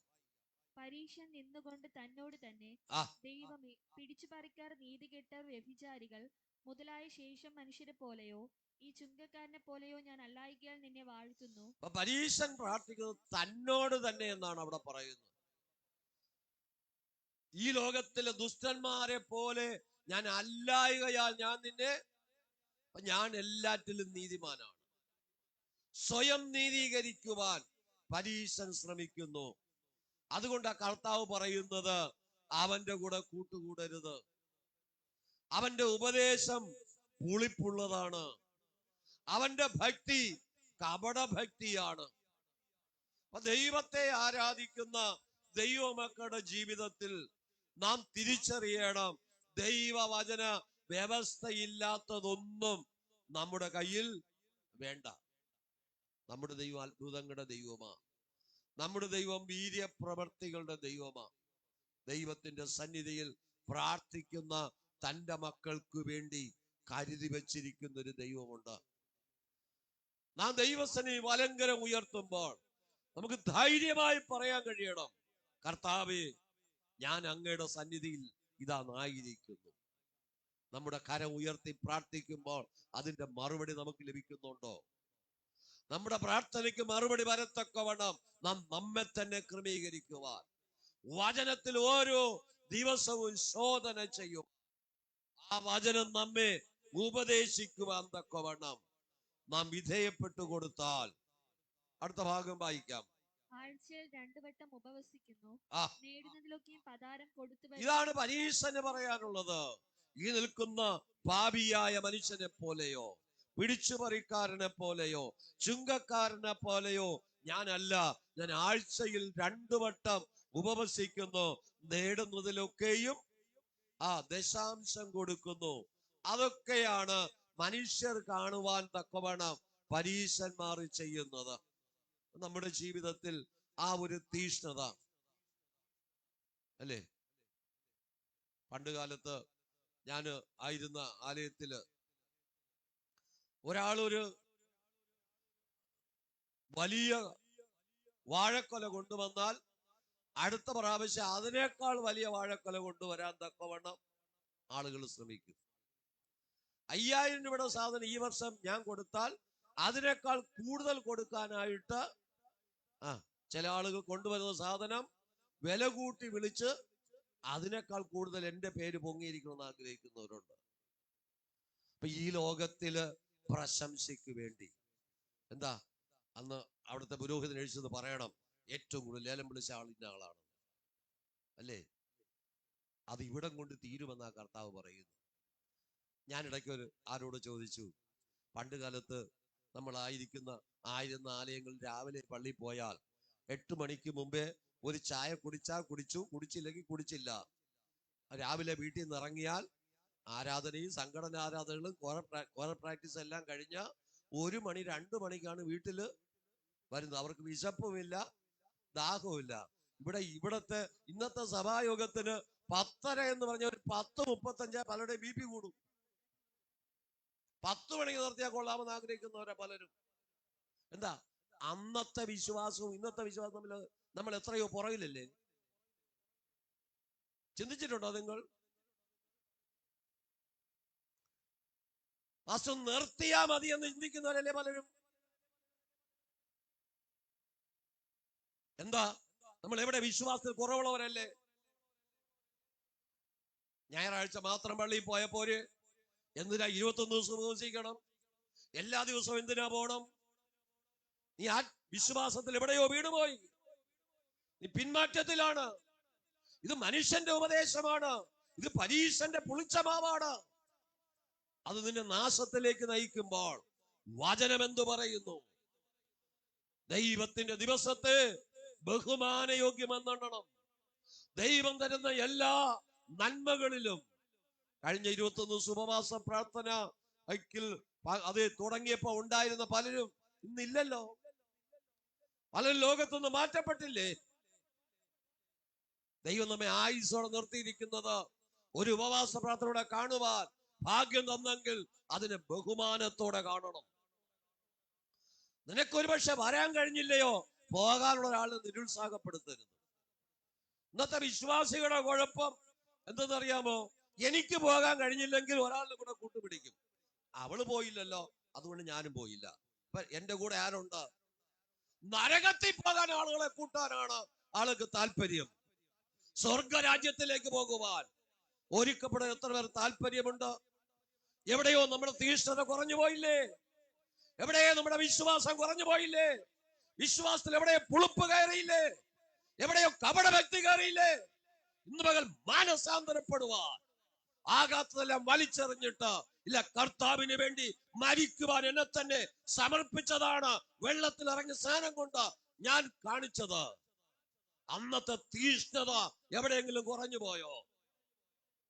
ഉപവാസത്താലും പ്രാർത്ഥനയാലും അല്ലാതെ ഈ ജാതി നീങ്ങിപ്പോകുന്നില്ല. പകൽക്കാലം 5 മിനിറ്റോടത്ത് ഇരിക്കാൻ സമയം ഇല്ലാത്ത ആളുകൾ നമ്മുടെ കൂട്ടായ്മയിലുണ്ട്. അവരതെല്ലാം മാറ്റി വെച്ചിട്ട് ദൈവത്തെ ആരാധിക്കാൻ കടന്നു വരുമ്പോൾ, ഇനിയിപ്പോ ഒരു ബസ്സിൽ കയറി എന്തിനു പോകണമെന്ന് പറഞ്ഞ് വീട്ടിൽ കിടന്ന് ഉറങ്ങുന്നവരല്ലേ പലരും. അത്രയും ദൂരം നടക്കാനായിട്ട് മടി കാണിച്ച് വീട്ടിൽ ഇരിക്കുന്നവരല്ലേ പലരും. എന്താ നമ്മൾ അനുഗ്രഹിക്കപ്പെടാതിരിക്കുന്നത്? ഇപ്പൊ ഒരാള് കോയില് ഒന്ന് ഫോൺ ചെയ്ത് വെക്കും, നിങ്ങൾ ഇന്ന് പോകുന്നുണ്ടോ? ഇല്ല. അപ്പൊ പാസ്റ്റർ എന്നെ മാത്രം കുറ്റം പറയില്ല, എന്റെ കൂടെ വീട്ടിലിരിക്കുന്ന വേറെ ഒരാളും. ഇതാണ് പരീശന്റെ ഉപദേശം. കർത്താവ് പറയുന്നു, പുറത്തുള്ളവരെ വിടാം. സഹോദരൻ എന്ന് പേർ ലഭിച്ച നിങ്ങൾ ഒരു മനുഷ്യനെ പിന്മാറ്റിയാൽ അതിന് ന്യായവിധി ഉണ്ട്. സഹോദരൻ നിസ്സാര എന്ന് പറഞ്ഞാൽ അതിന് ന്യായവിധി ഉണ്ട്. അഗ്നി നരകത്തിൽ വീഴേണ്ടി വരുമെന്ന വേദപുസ്തകം പഠിപ്പിക്കുന്നത്. പണ്ടത്തെ ആളുകൾ പറയാറുണ്ട്, നായ് പുല്ല് തിന്നുകയുമില്ല, പശുവിനെ പുല്ല് തിന്നാൻ. ആളുകൾക്കെല്ലാം ചിരി വരിക. നമ്മൾ ആ കൂട്ടത്തിലാകരുത്. നമ്മെ ദൈവം വിളിച്ചിരിക്കുന്ന വിളിക്കൊത്തവണ്ണം വിശ്വസ്തയോടെ ദൈവത്തെ ആരാധിപ്പാൻ 1 മണിക്കൂറാണ് അവസരം ലഭിച്ചാൽ അവിടെ പോയിരുന്ന് പ്രാർത്ഥിക്കുവാൻ, എനിക്ക് 1 വർഷം അധ്വാനിപ്പാൻ ആരോഗ്യം തന്ന ദൈവത്തിന് നന്ദി പറയുവാൻ, കാലുകൾക്ക് ബലം തന്ന ദൈവത്തിന് നന്ദി പറയുവാൻ. അത്രമാത്രമാണ് തീഷ്ണത നമ്മുടെ ജീവിതത്തിൽ ഉള്ളത്. ഒരു മകൾ ബലഹീനതയിൽ അപകട മുഖാന്തരം വളരെ ബന്ധപ്പെട്ടാണ് ഇന്ന് ആലയത്തിൽ ആരാധനയ്ക്ക് വന്നത്. നമുക്ക് 2 കാലുകൾക്ക് ആരോഗ്യം തന്നില്ലേ ഓടി നടക്കാൻ? ഈ കാലുകളുമായി എന്തെല്ലാം കാര്യത്തിൽ നമ്മൾ ഓടുന്നവരാ. കർത്താവിന് വേണ്ടി ഓടുവാൻ എത്രമാത്രം തീഷ്ണതയാണ് നമുക്കുള്ളത്. പരീശന്മാരുടെ പുളിച്ചമാവ് സൂക്ഷിക്കുവാൻ കർത്താവ് പഠിപ്പിക്കുമ്പോൾ പരീശൻ തന്നോട് തന്നെ പ്രാർത്ഥിക്കുക. ഞാൻ നേടുന്നതൊക്കെ പതാരം കൊടുക്കുന്നു, ആഴ്ചയിൽ 2 വട്ടം ഉപവസിക്കുന്നു. ഈ നിൽക്കുന്ന ചുങ്കക്കാരനെ പോലെയോ പാപികളെ പോലെയോ വ്യഭിചാരികളെ പോലെയോ ഞാൻ അല്ലായകയാൽ ഞാൻ നിന്നെ വാഴ്ത്തുന്നു. കർത്താവ് പറഞ്ഞു അവനോട് തന്നെ. അടുത്ത വാക്യം, ചുങ്കക്കാരനോ ദൂരത്ത് നിന്നുകൊണ്ട് സ്വർഗത്തേക്ക് നോക്കുവാൻ പോലും തുനിയാതെ മാറത്തടിച്ചു, ദൈവമേ, പാപിയായ എന്നോട് കരുണയുണ്ടാകണമേ എന്ന് പറഞ്ഞു. തന്റെ അനുതാപത്തോടെ തന്റെ കുറവുകൾ ദൈവത്തോടെ ഏറ്റുപറഞ്ഞു. സ്വർഗത്തിലേക്ക് പോലും നോക്കുവാൻ യോഗ്യത എനിക്കില്ല എന്ന് പറയുക. നമ്മുടെ ഒരു കഴിവുകളും നിരത്തി വയ്ക്കാതെ കർത്താവ് ചെയ്ത എല്ലാറ്റിനും നന്ദി പറയുക. ഹൃദയത്തിന്റെ ആഴങ്ങളിൽ നിന്ന് നന്ദിയുള്ള വാക്കുകൾ പറയുവാൻ എത്ര പേർക്കാണ് മനസ്സുള്ളത്? പരീശന്മാരുടെ പുളിച്ച മാവ് സൂക്ഷിപ്പാൻ കർത്താവ് ശിഷ്യന്മാരോട് പറയുമ്പോൾ അത് കപടഭക്തിയാണെന്നും ദുഷിച്ച ഉപദേശമാണെന്നും കർത്താവ് പഠിപ്പിക്കുന്നു. പൗലോസ് ഒരിക്കൽ പറഞ്ഞു, ഞങ്ങൾ നിങ്ങളോട് പറഞ്ഞ ദൈവവചനത്തിന്റെ വ്യവസ്ഥക്കെതിരെ ഞങ്ങളോ സ്വർഗത്തിലെ ദൂതന്മാരാകട്ടെ നിങ്ങൾ പറഞ്ഞാൽ നിങ്ങൾ വിശ്വസിക്കും. വചനത്തിന് വിരുദ്ധമായി ഉലകത്തിൽ ആര് പറഞ്ഞാലും നിങ്ങൾ വിശ്വസിക്കുന്നത് ദൈവത്തിന്റെ വചനം പറയും. നമ്മുടെ വിശ്വാസം വർദ്ധിപ്പിക്കുക, ദൈവം ചെയ്ത നന്മകൾക്ക് നന്ദി പറയുക, പ്രശംസിക്കുവാനോ പുകഴുവാനോ ഒന്നുമില്ല. ഇന്നലകൾ കണ്ട പലരെയും ഇന്ന് കാണാൻ കഴിയാതെ നഷ്ടപ്പെട്ടുകൊണ്ടിരിക്കുമ്പോൾ ഇന്നത്തെ നമ്മുടെ രാജ്യത്തിന്റെ നമ്മുടെ സംസ്ഥാനത്തിന്റെ പോക്ക് എന്താ? സ്വന്തം അമ്മയ്ക്ക് വീട്ടിനകത്ത് സ്വസ്ഥമായി ജീവിക്കാൻ കഴിയാത്ത സാഹചര്യത്തിലേക്ക് ഇന്നത്തെ യുവതലമുറ പാപത്തിന് അടിമപ്പെട്ടിരിക്കുന്നു. സ്വന്തം സഹോദരങ്ങൾക്ക് ഭവനത്തിനകത്ത് നിൽക്കാൻ കഴിയാത്ത അവസ്ഥ, സ്വന്തം മക്കൾക്ക് ഭവനത്തിനകത്ത് സ്വസ്ഥമായി നിൽക്കാൻ കഴിയാത്ത അവസ്ഥ. ലോകത്തിന്റെ പോക്ക് നാശത്തിലേക്ക് പോയിക്കൊണ്ടിരിക്കുമ്പോൾ നമ്മൾ എത്രമാത്രം ദൈവസന്നിധി കരയണം. കഴിഞ്ഞ 1 ആഴ്ചത്തെ വർത്തമാന പത്രം എടുത്ത് നോക്കിയാൽ എത്രമാത്രം ലൈംഗിക അതിക്രമങ്ങളാണ് നമ്മൾ വായിക്കുന്നത്. ഇതുവരെ കേട്ടുപെട്ട് പോലും ഇല്ലാത്ത നിലയിൽ. എന്താ ഇതിന്റെയൊക്കെ പിന്നിൽ? രാജ്യം അതിന്റെ അവസാനത്തിലേക്ക് വന്നുകൊണ്ടിരിക്കുന്നു. കർത്താവിന്റെ വരവിന്റെ മുന്നോടിയായി നടക്കുന്ന ഈറ്റുനോവിന്റെ അനുഭവങ്ങളാ. അധികകാലമൊന്നും ലോകത്തിൽ ജീവിച്ചിരുന്ന് പലതും ചെയ്യാമെന്ന് ചിന്തിക്കുന്ന പലരുണ്ടെങ്കിലും കർത്താവിന്റെ വരവിൻ ലക്ഷണങ്ങൾ ലോകത്തിൽ കണ്ടുകൊണ്ടിരിക്കുമ്പോൾ നമുക്ക് നമ്മുടെ ആത്മരക്ഷയ്ക്ക് വേണ്ടി ചിലതെങ്കിലും നേടുക. പരീശന്റെ പുളിച്ചമാവാകുന്ന ഉപദേശം, മറ്റുള്ളവരെ വഴിതെറ്റിക്കുന്ന ഉപദേശം വിട്ട്, അവരുടെ കപടഭക്തി വിട്ട്, അവരുടെ പ്രവൃത്തികൾ ചെയ്യാതെ ദൈവവചനപ്രകാരം ജീവിച്ച ദൈവരാജ്യത്തിലെത്തുക. കർത്താവ് പറയുന്നു, പരീശൻ ഒന്നും പ്രാപിക്കാതെ തിരിച്ചു പോയപ്പോ ചുങ്കക്കാരനോ അനുഗ്രഹിക്കപ്പെട്ടവനായി, നീതീകരിക്കപ്പെട്ടവനായി ഭവനത്തിലേക്ക് മടങ്ങിയതുപോലെ ഇന്നത്തെ സഭായോഗം കഴിയുമ്പോൾ ചിലത് ദൈവത്തിന് ലഭിച്ച പ്രത്യാശയോടെ, ഞാൻ ചിലത് ദൈവത്തിന് പ്രാപിച്ചു എന്ന പ്രത്യാശയോടെ മടങ്ങുവാൻ എത്ര പേർ തയ്യാറാകുന്നു? നമുക്ക് എല്ലാവർക്കും എഴുന്നേൽക്കാം, ആ ദൈവത്തോട് പ്രാർത്ഥിക്കാം. ദൈവസന്നിധി നമ്മെ തന്നെ ഏൽപ്പിച്ച് കേട്ട വചനത്തിന്റെ മുമ്പിൽ നമ്മെ തന്നെ ഒരു നിമിഷം സമർപ്പിച്ചു കൊടുക്കാം. കർത്താവേ, മാനുഷികമായ കൽപ്പനകളും ഉപദേശങ്ങളും കേട്ട് ഞാൻ ദൈവത്തിൽ നിന്ന് അകന്നു പോയിട്ടുണ്ടെങ്കിൽ, ഇല്ല, ഞാനിതാ മടങ്ങി വരുന്നു അവിടുത്തെ സന്നിധിയിലേക്ക്, ദൈവവചന വ്യവസ്ഥയിലേക്ക് ഞാൻ മടങ്ങി വരുന്നു. എത്ര പേർക്ക് അങ്ങനെ മടങ്ങി വരുവാൻ തീരുമാനമെടുക്കാൻ കഴിയും? പരീശനെ പോലെയാണോ എന്റെ ജീവിതമായിരിക്കുന്നത്? ഇല്ല, ചുങ്കക്കാരനെ പോലെ അനുദപിക്കുവാനും നിലവിളിക്കുവാനും കരയുവാനും ആര് തയ്യാറാകുന്നു, അവർക്കാണ് ദൈവത്തിന്റെ സന്നിധി നീതീകരണം പ്രാപിക്കുവാൻ.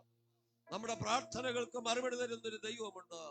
ആ കർത്താവിന്റെ സന്നിധിയിൽ നമ്മെ തന്നെ ഏൽപ്പിച്ചുകൊണ്ട് എല്ലാ കണ്ണുകളും അടച്ച് ഒരു നിമിഷം ദൈവസന്നിധിയിൽ നമ്മെ തന്നെ സമർപ്പിച്ച് നമുക്കൊരു വാക്ക് പ്രാർത്ഥിക്കാമോ? അധരം തുറന്ന് ദൈവത്തിന് നന്ദി പറഞ്ഞ് കഴിഞ്ഞ ഒരാഴ്ച വട്ട ദൈവം നമ്മെ അതിശയകരമായി നടത്തി. കഴിഞ്ഞ 21 ഉപവാസ പ്രാർത്ഥനയുടെ മധ്യത്തിൽ പലരും പട്ടുപോയപ്പോൾ കഴിഞ്ഞ ഒരു വർഷക്കാലം എന്നെ ജീവനോടെ ശേഷിപ്പിച്ച ദൈവത്തെ ആരാധിപ്പാൻ പ്രാഗൽഭ്യത്തോടെ നിർത്തി ആ ദൈവത്തിന് നന്ദി പറയുവാൻ എത്ര പേർ തയ്യാറാകുന്നു?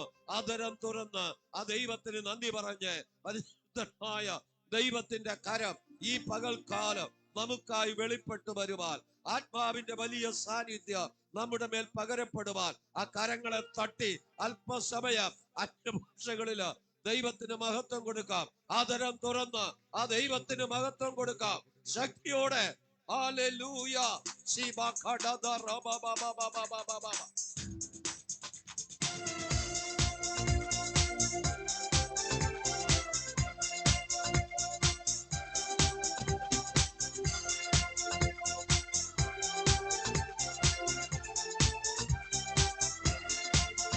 ദൈവകൃപയിൽ ഞാൻ ആശ്രയിച്ചു, അവൻ വഴികളെ ഞാൻ അറിഞ്ഞു. അനുഗമിച്ചിടും അവനുടെ ചുവടുകളെ, അനുഗമിച്ചിടും അവനുടെ ചുവടുകളെ. ദൈവകൃപയിൽ ഞാൻ ആശ്രയിച്ചു. ഇഹലോകമോ തരികിലൊരു സുഖവും മനഃശാന്തിയതും, ഇഹലോകമോ തരികിലൊരു സുഖവും മനഃശാന്തിയതും എന്റെ യേശുവിന്റെ തിരുസന്നിധി എന്നും ആനന്ദമുണ്ടെനിക്ക്. എന്റെ യേശുവിന്റെ തിരുസന്നിധി എന്നും ആനന്ദമുണ്ടെനിക്ക്. ദൈവകൃപയിൽ ഞാൻ ആശ്രയിച്ചു, അവൻ വഴികളെ ഞാൻ അറിഞ്ഞു. അനുഗമിച്ചിടും അവനുടെ ചുവടുകൾ, അനുഗമിച്ചിടും അവനുടെ ചുവടുകൾ. ദൈവകൃപയിൽ ഞാൻ ആശ്രയിച്ചു. എത്ര നല്ലവൻ, മതിയായവൻ, എന്നെ കരുതുന്ന കർത്തനവൻ. എത്ര നല്ലവൻ, മതിയായവൻ, എന്നെ കരുതുന്ന കർത്തനവൻ. എന്റെ ആവശ്യങ്ങളെല്ലാം അറിഞ്ഞിടുന്ന ഏറ്റവും അടുത്ത സഹായകൻ. എന്റെ ആവശ്യങ്ങളെല്ലാം അറിഞ്ഞിടുന്ന ഏറ്റവും അടുത്ത സഹായകൻ. ദൈവകൃപയിൽ ഞാൻ ആശ്രയിച്ചു, അവൻ വഴികളെ ഞാൻ അറിഞ്ഞു. അനുഗമിച്ചിടും അവനുടെ ചുവടുകളെ, അനുഗമിച്ചിടും അവനുടെ ചുവടുകളെ. ദൈവകൃപയിൽ ഞാൻ ആശ്രയിച്ചു. എന്റെ ആയുസ് ദിനമൊക്കെയും തന്റെ നാമമഹത്വത്തിനാ. എന്റെ ആയുസ് ദിനമൊക്കെയും തന്റെ നാമമഹത്വത്തിനാ. ഒരു കൈത്തിരി പോൽ കത്തി എരിഞ്ഞൊരിക്കൽ തിരുമാറിൽ മറഞ്ഞിടും ഞാൻ. ഒരു കൈത്തിരി പോൽ കത്തി എരിഞ്ഞൊരിക്കൽ തിരുമാറിൽ മറഞ്ഞിടും ഞാൻ. ദൈവകൃപയിൽ ഞാൻ ആശ്രയിച്ചു, അവൻ വഴികളെ ഞാൻ അറിഞ്ഞു. അനുഗമിച്ചിടും അവരുടെ ചുവടുകളെ, അനുഗമിച്ചിടും അവരുടെ ചുവടുകളെ. ദൈവകൃപയിൽ ഞാൻ ആശ്രയിച്ച് എന്റെ ആയുസ്സിൽ ദിനമൊക്കെയും തന്റെ നാമമഹത്വത്തിനായി. എന്റെ ആയുസ്സിൽ ദിനമൊക്കെയും തന്റെ നാമമഹത്വത്തിനായി. ഒരു കൈത്തിരി പോൽ കത്തി എരിഞ്ഞൊരിക്കൽ തിരുമാറിൽ മറഞ്ഞിടും ഞാൻ. ഒരു കൈത്തിരി പോൽ കത്തി എരിഞ്ഞൊരിക്കൽ തിരുമാറിൽ മറഞ്ഞിടും ഞാൻ. ഒരു കൈത്തിരി പോൽ കത്തി എരിഞ്ഞൊരിക്കൽ തിരുമാറിൽ മറഞ്ഞിടും ഞാൻ. ഒരു കൈത്തിരി പോൽ കത്തി എരിഞ്ഞൊരിക്കൽ തിരുമാറിൽ മറഞ്ഞിടും ഞാൻ. ഒരു കൈത്തിരി പോൽ കത്തി എരിഞ്ഞൊരിക്കൽ തിരുമാറിൽ മറഞ്ഞിടും ഞാൻ. ഒരു കൈത്തിരി പോൽ കത്തി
ജീവിതങ്ങൾ വെളിപ്പെടട്ടെ. ആത്മാവിന്റെ ശക്തിയോടെ ചിലതിനെ വെല്ലുവിളിക്കുന്ന, ചിലതിനെ ചവിട്ടി മരിക്കുവാ. ഇന്ന് പകൽക്കാലം ചിലതിനെ നിലത്തിട്ട് ചവിട്ടുക, നിനക്കതിനെ വെല്ലുവിളിച്ച് നിർത്തുക.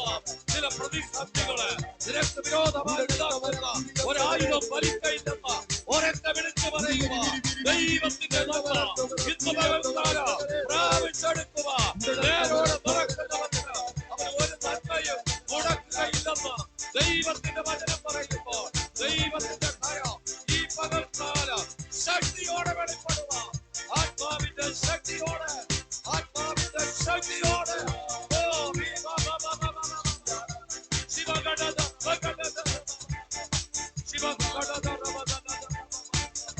പരിശുദ്ധനായ ദൈവമേ, സ്വർഗസ്ഥ പിതാവേ, ഈ നല്ല പകൽക്കാലത്തിനായി സ്തോത്രം. ഒരു പ്രാവശ്യം കൂടെ ഞങ്ങൾ അങ്ങയുടെ പാദപീഠത്തിലേക്ക് അടുത്തു വരുന്നു. അങ്ങടിയങ്ങളോട് ഹൃദ്യമായി ഇടപെട്ടല്ലോ. ഞങ്ങൾ കർത്താവിന്റെ വചനപ്രകാരം ജീവിച്ച് ദൈവരാജ്യത്തിന്റെ ഓഹരിക്കാരായി തീരുവാൻ കർത്താവെ അങ്ങ് കൃപ ചെയ്യണമേ. കടന്നു ഓരോ പ്രിയപ്പെട്ടവരുടെ മേലും കർത്താവിന്റെ കരം വയ്ക്കണമേ. കർത്താവിന്റെ വചനത്തിന്റെ ശക്തിയാൽ അവരെ വിടുവിച്ചയക്കണമേ. പ്രത്യാശയോടെ മടങ്ങുവാൻ ദൈവം കൃപ ചെയ്യണമേ. മാനുഷികമായ വാക്കുകൾക്ക് വശംബദ്ധരായി ദൈവകൃപയിൽ നിന്ന് പിന്മാറിപ്പോകാതെ ആ കർത്താവിനെ മുറുകെ പിടിച്ചുകൊണ്ട് മുന്നേറുവാൻ, കർത്താവിന്റെ രാജ്യത്തിലെത്തുവാൻ കർത്താവ് കൃപ ചെയ്യണമേ. സകല ശാരീരികമായ ക്ലേശങ്ങളിൽ നിന്ന് വിടുവിച്ച് ആത്മാവിന്റെ ശക്തിയാൽ മുന്നേറുവാൻ കർത്താവ് കൃപ ചെയ്യണം. അവിടുത്തെ കൃപയുടെ കരങ്ങളിൽ ഏൽപ്പിക്കുന്നു. കർത്താവെ, മടക്കയാത്രകൾ കൂടിയിരിക്കണം. സന്തോഷത്തോടെ സ്വഭവനങ്ങളിലെത്തി നിർഭയം വസിച്ച് പിന്നെയും ഒരുമിച്ച് കർത്താവിനെ മഹത്വപ്പെടുത്തും വരെ ദൈവ തേജസ്സിന്റെ മറവിൽ മറയ്ക്കണമേ. പാട്ടുകൾ പാടുവാനും ദൈവത്തെ ആരാധിപ്പാൻ, സങ്കീർത്തനം പ്രബോധിപ്പിപ്പാൻ, മധ്യസ്ഥ പ്രാർത്ഥന നേതൃത്വം കൊടുക്കുവാൻ എല്ലാവരെയും അഭിഷേകത്തോടെ നിർത്തിയല്ലോ. ഈ ബലത്തോടെ ഞങ്ങളെ പറഞ്ഞയക്കണം. യേശുവിന്റെ നാമത്തിൽ പ്രാർത്ഥന കേൾക്കണം പരിശുദ്ധ പിതാവേ. ആമേൻ. ആശീർവാദം നമ്മുടെ കർത്താവായ യേശു ക്രിസ്തുവിന്റെ കൃപയും പിതാവാം ദൈവത്തിന്റെ സ്നേഹവും ആശ്വസിപ്പിക്കുന്ന പരിശുദ്ധാത്മാവിന്റെ മനോഹരമായ സംസർഗവും കൂട്ടായ്മയും കാവലും നടത്തിപ്പും നാം ഏവരോടും നമ്മെ കേൾപ്പിച്ച വചനങ്ങളോടും നാം എടുത്ത തീരുമാനങ്ങളോടും ഭൂലോകത്തിലെ സകല വിശുദ്ധന്മാരോടും കർത്താവിന്റെ വരവ് ഉണ്ടായിരിക്കുമാറാകട്ടെ.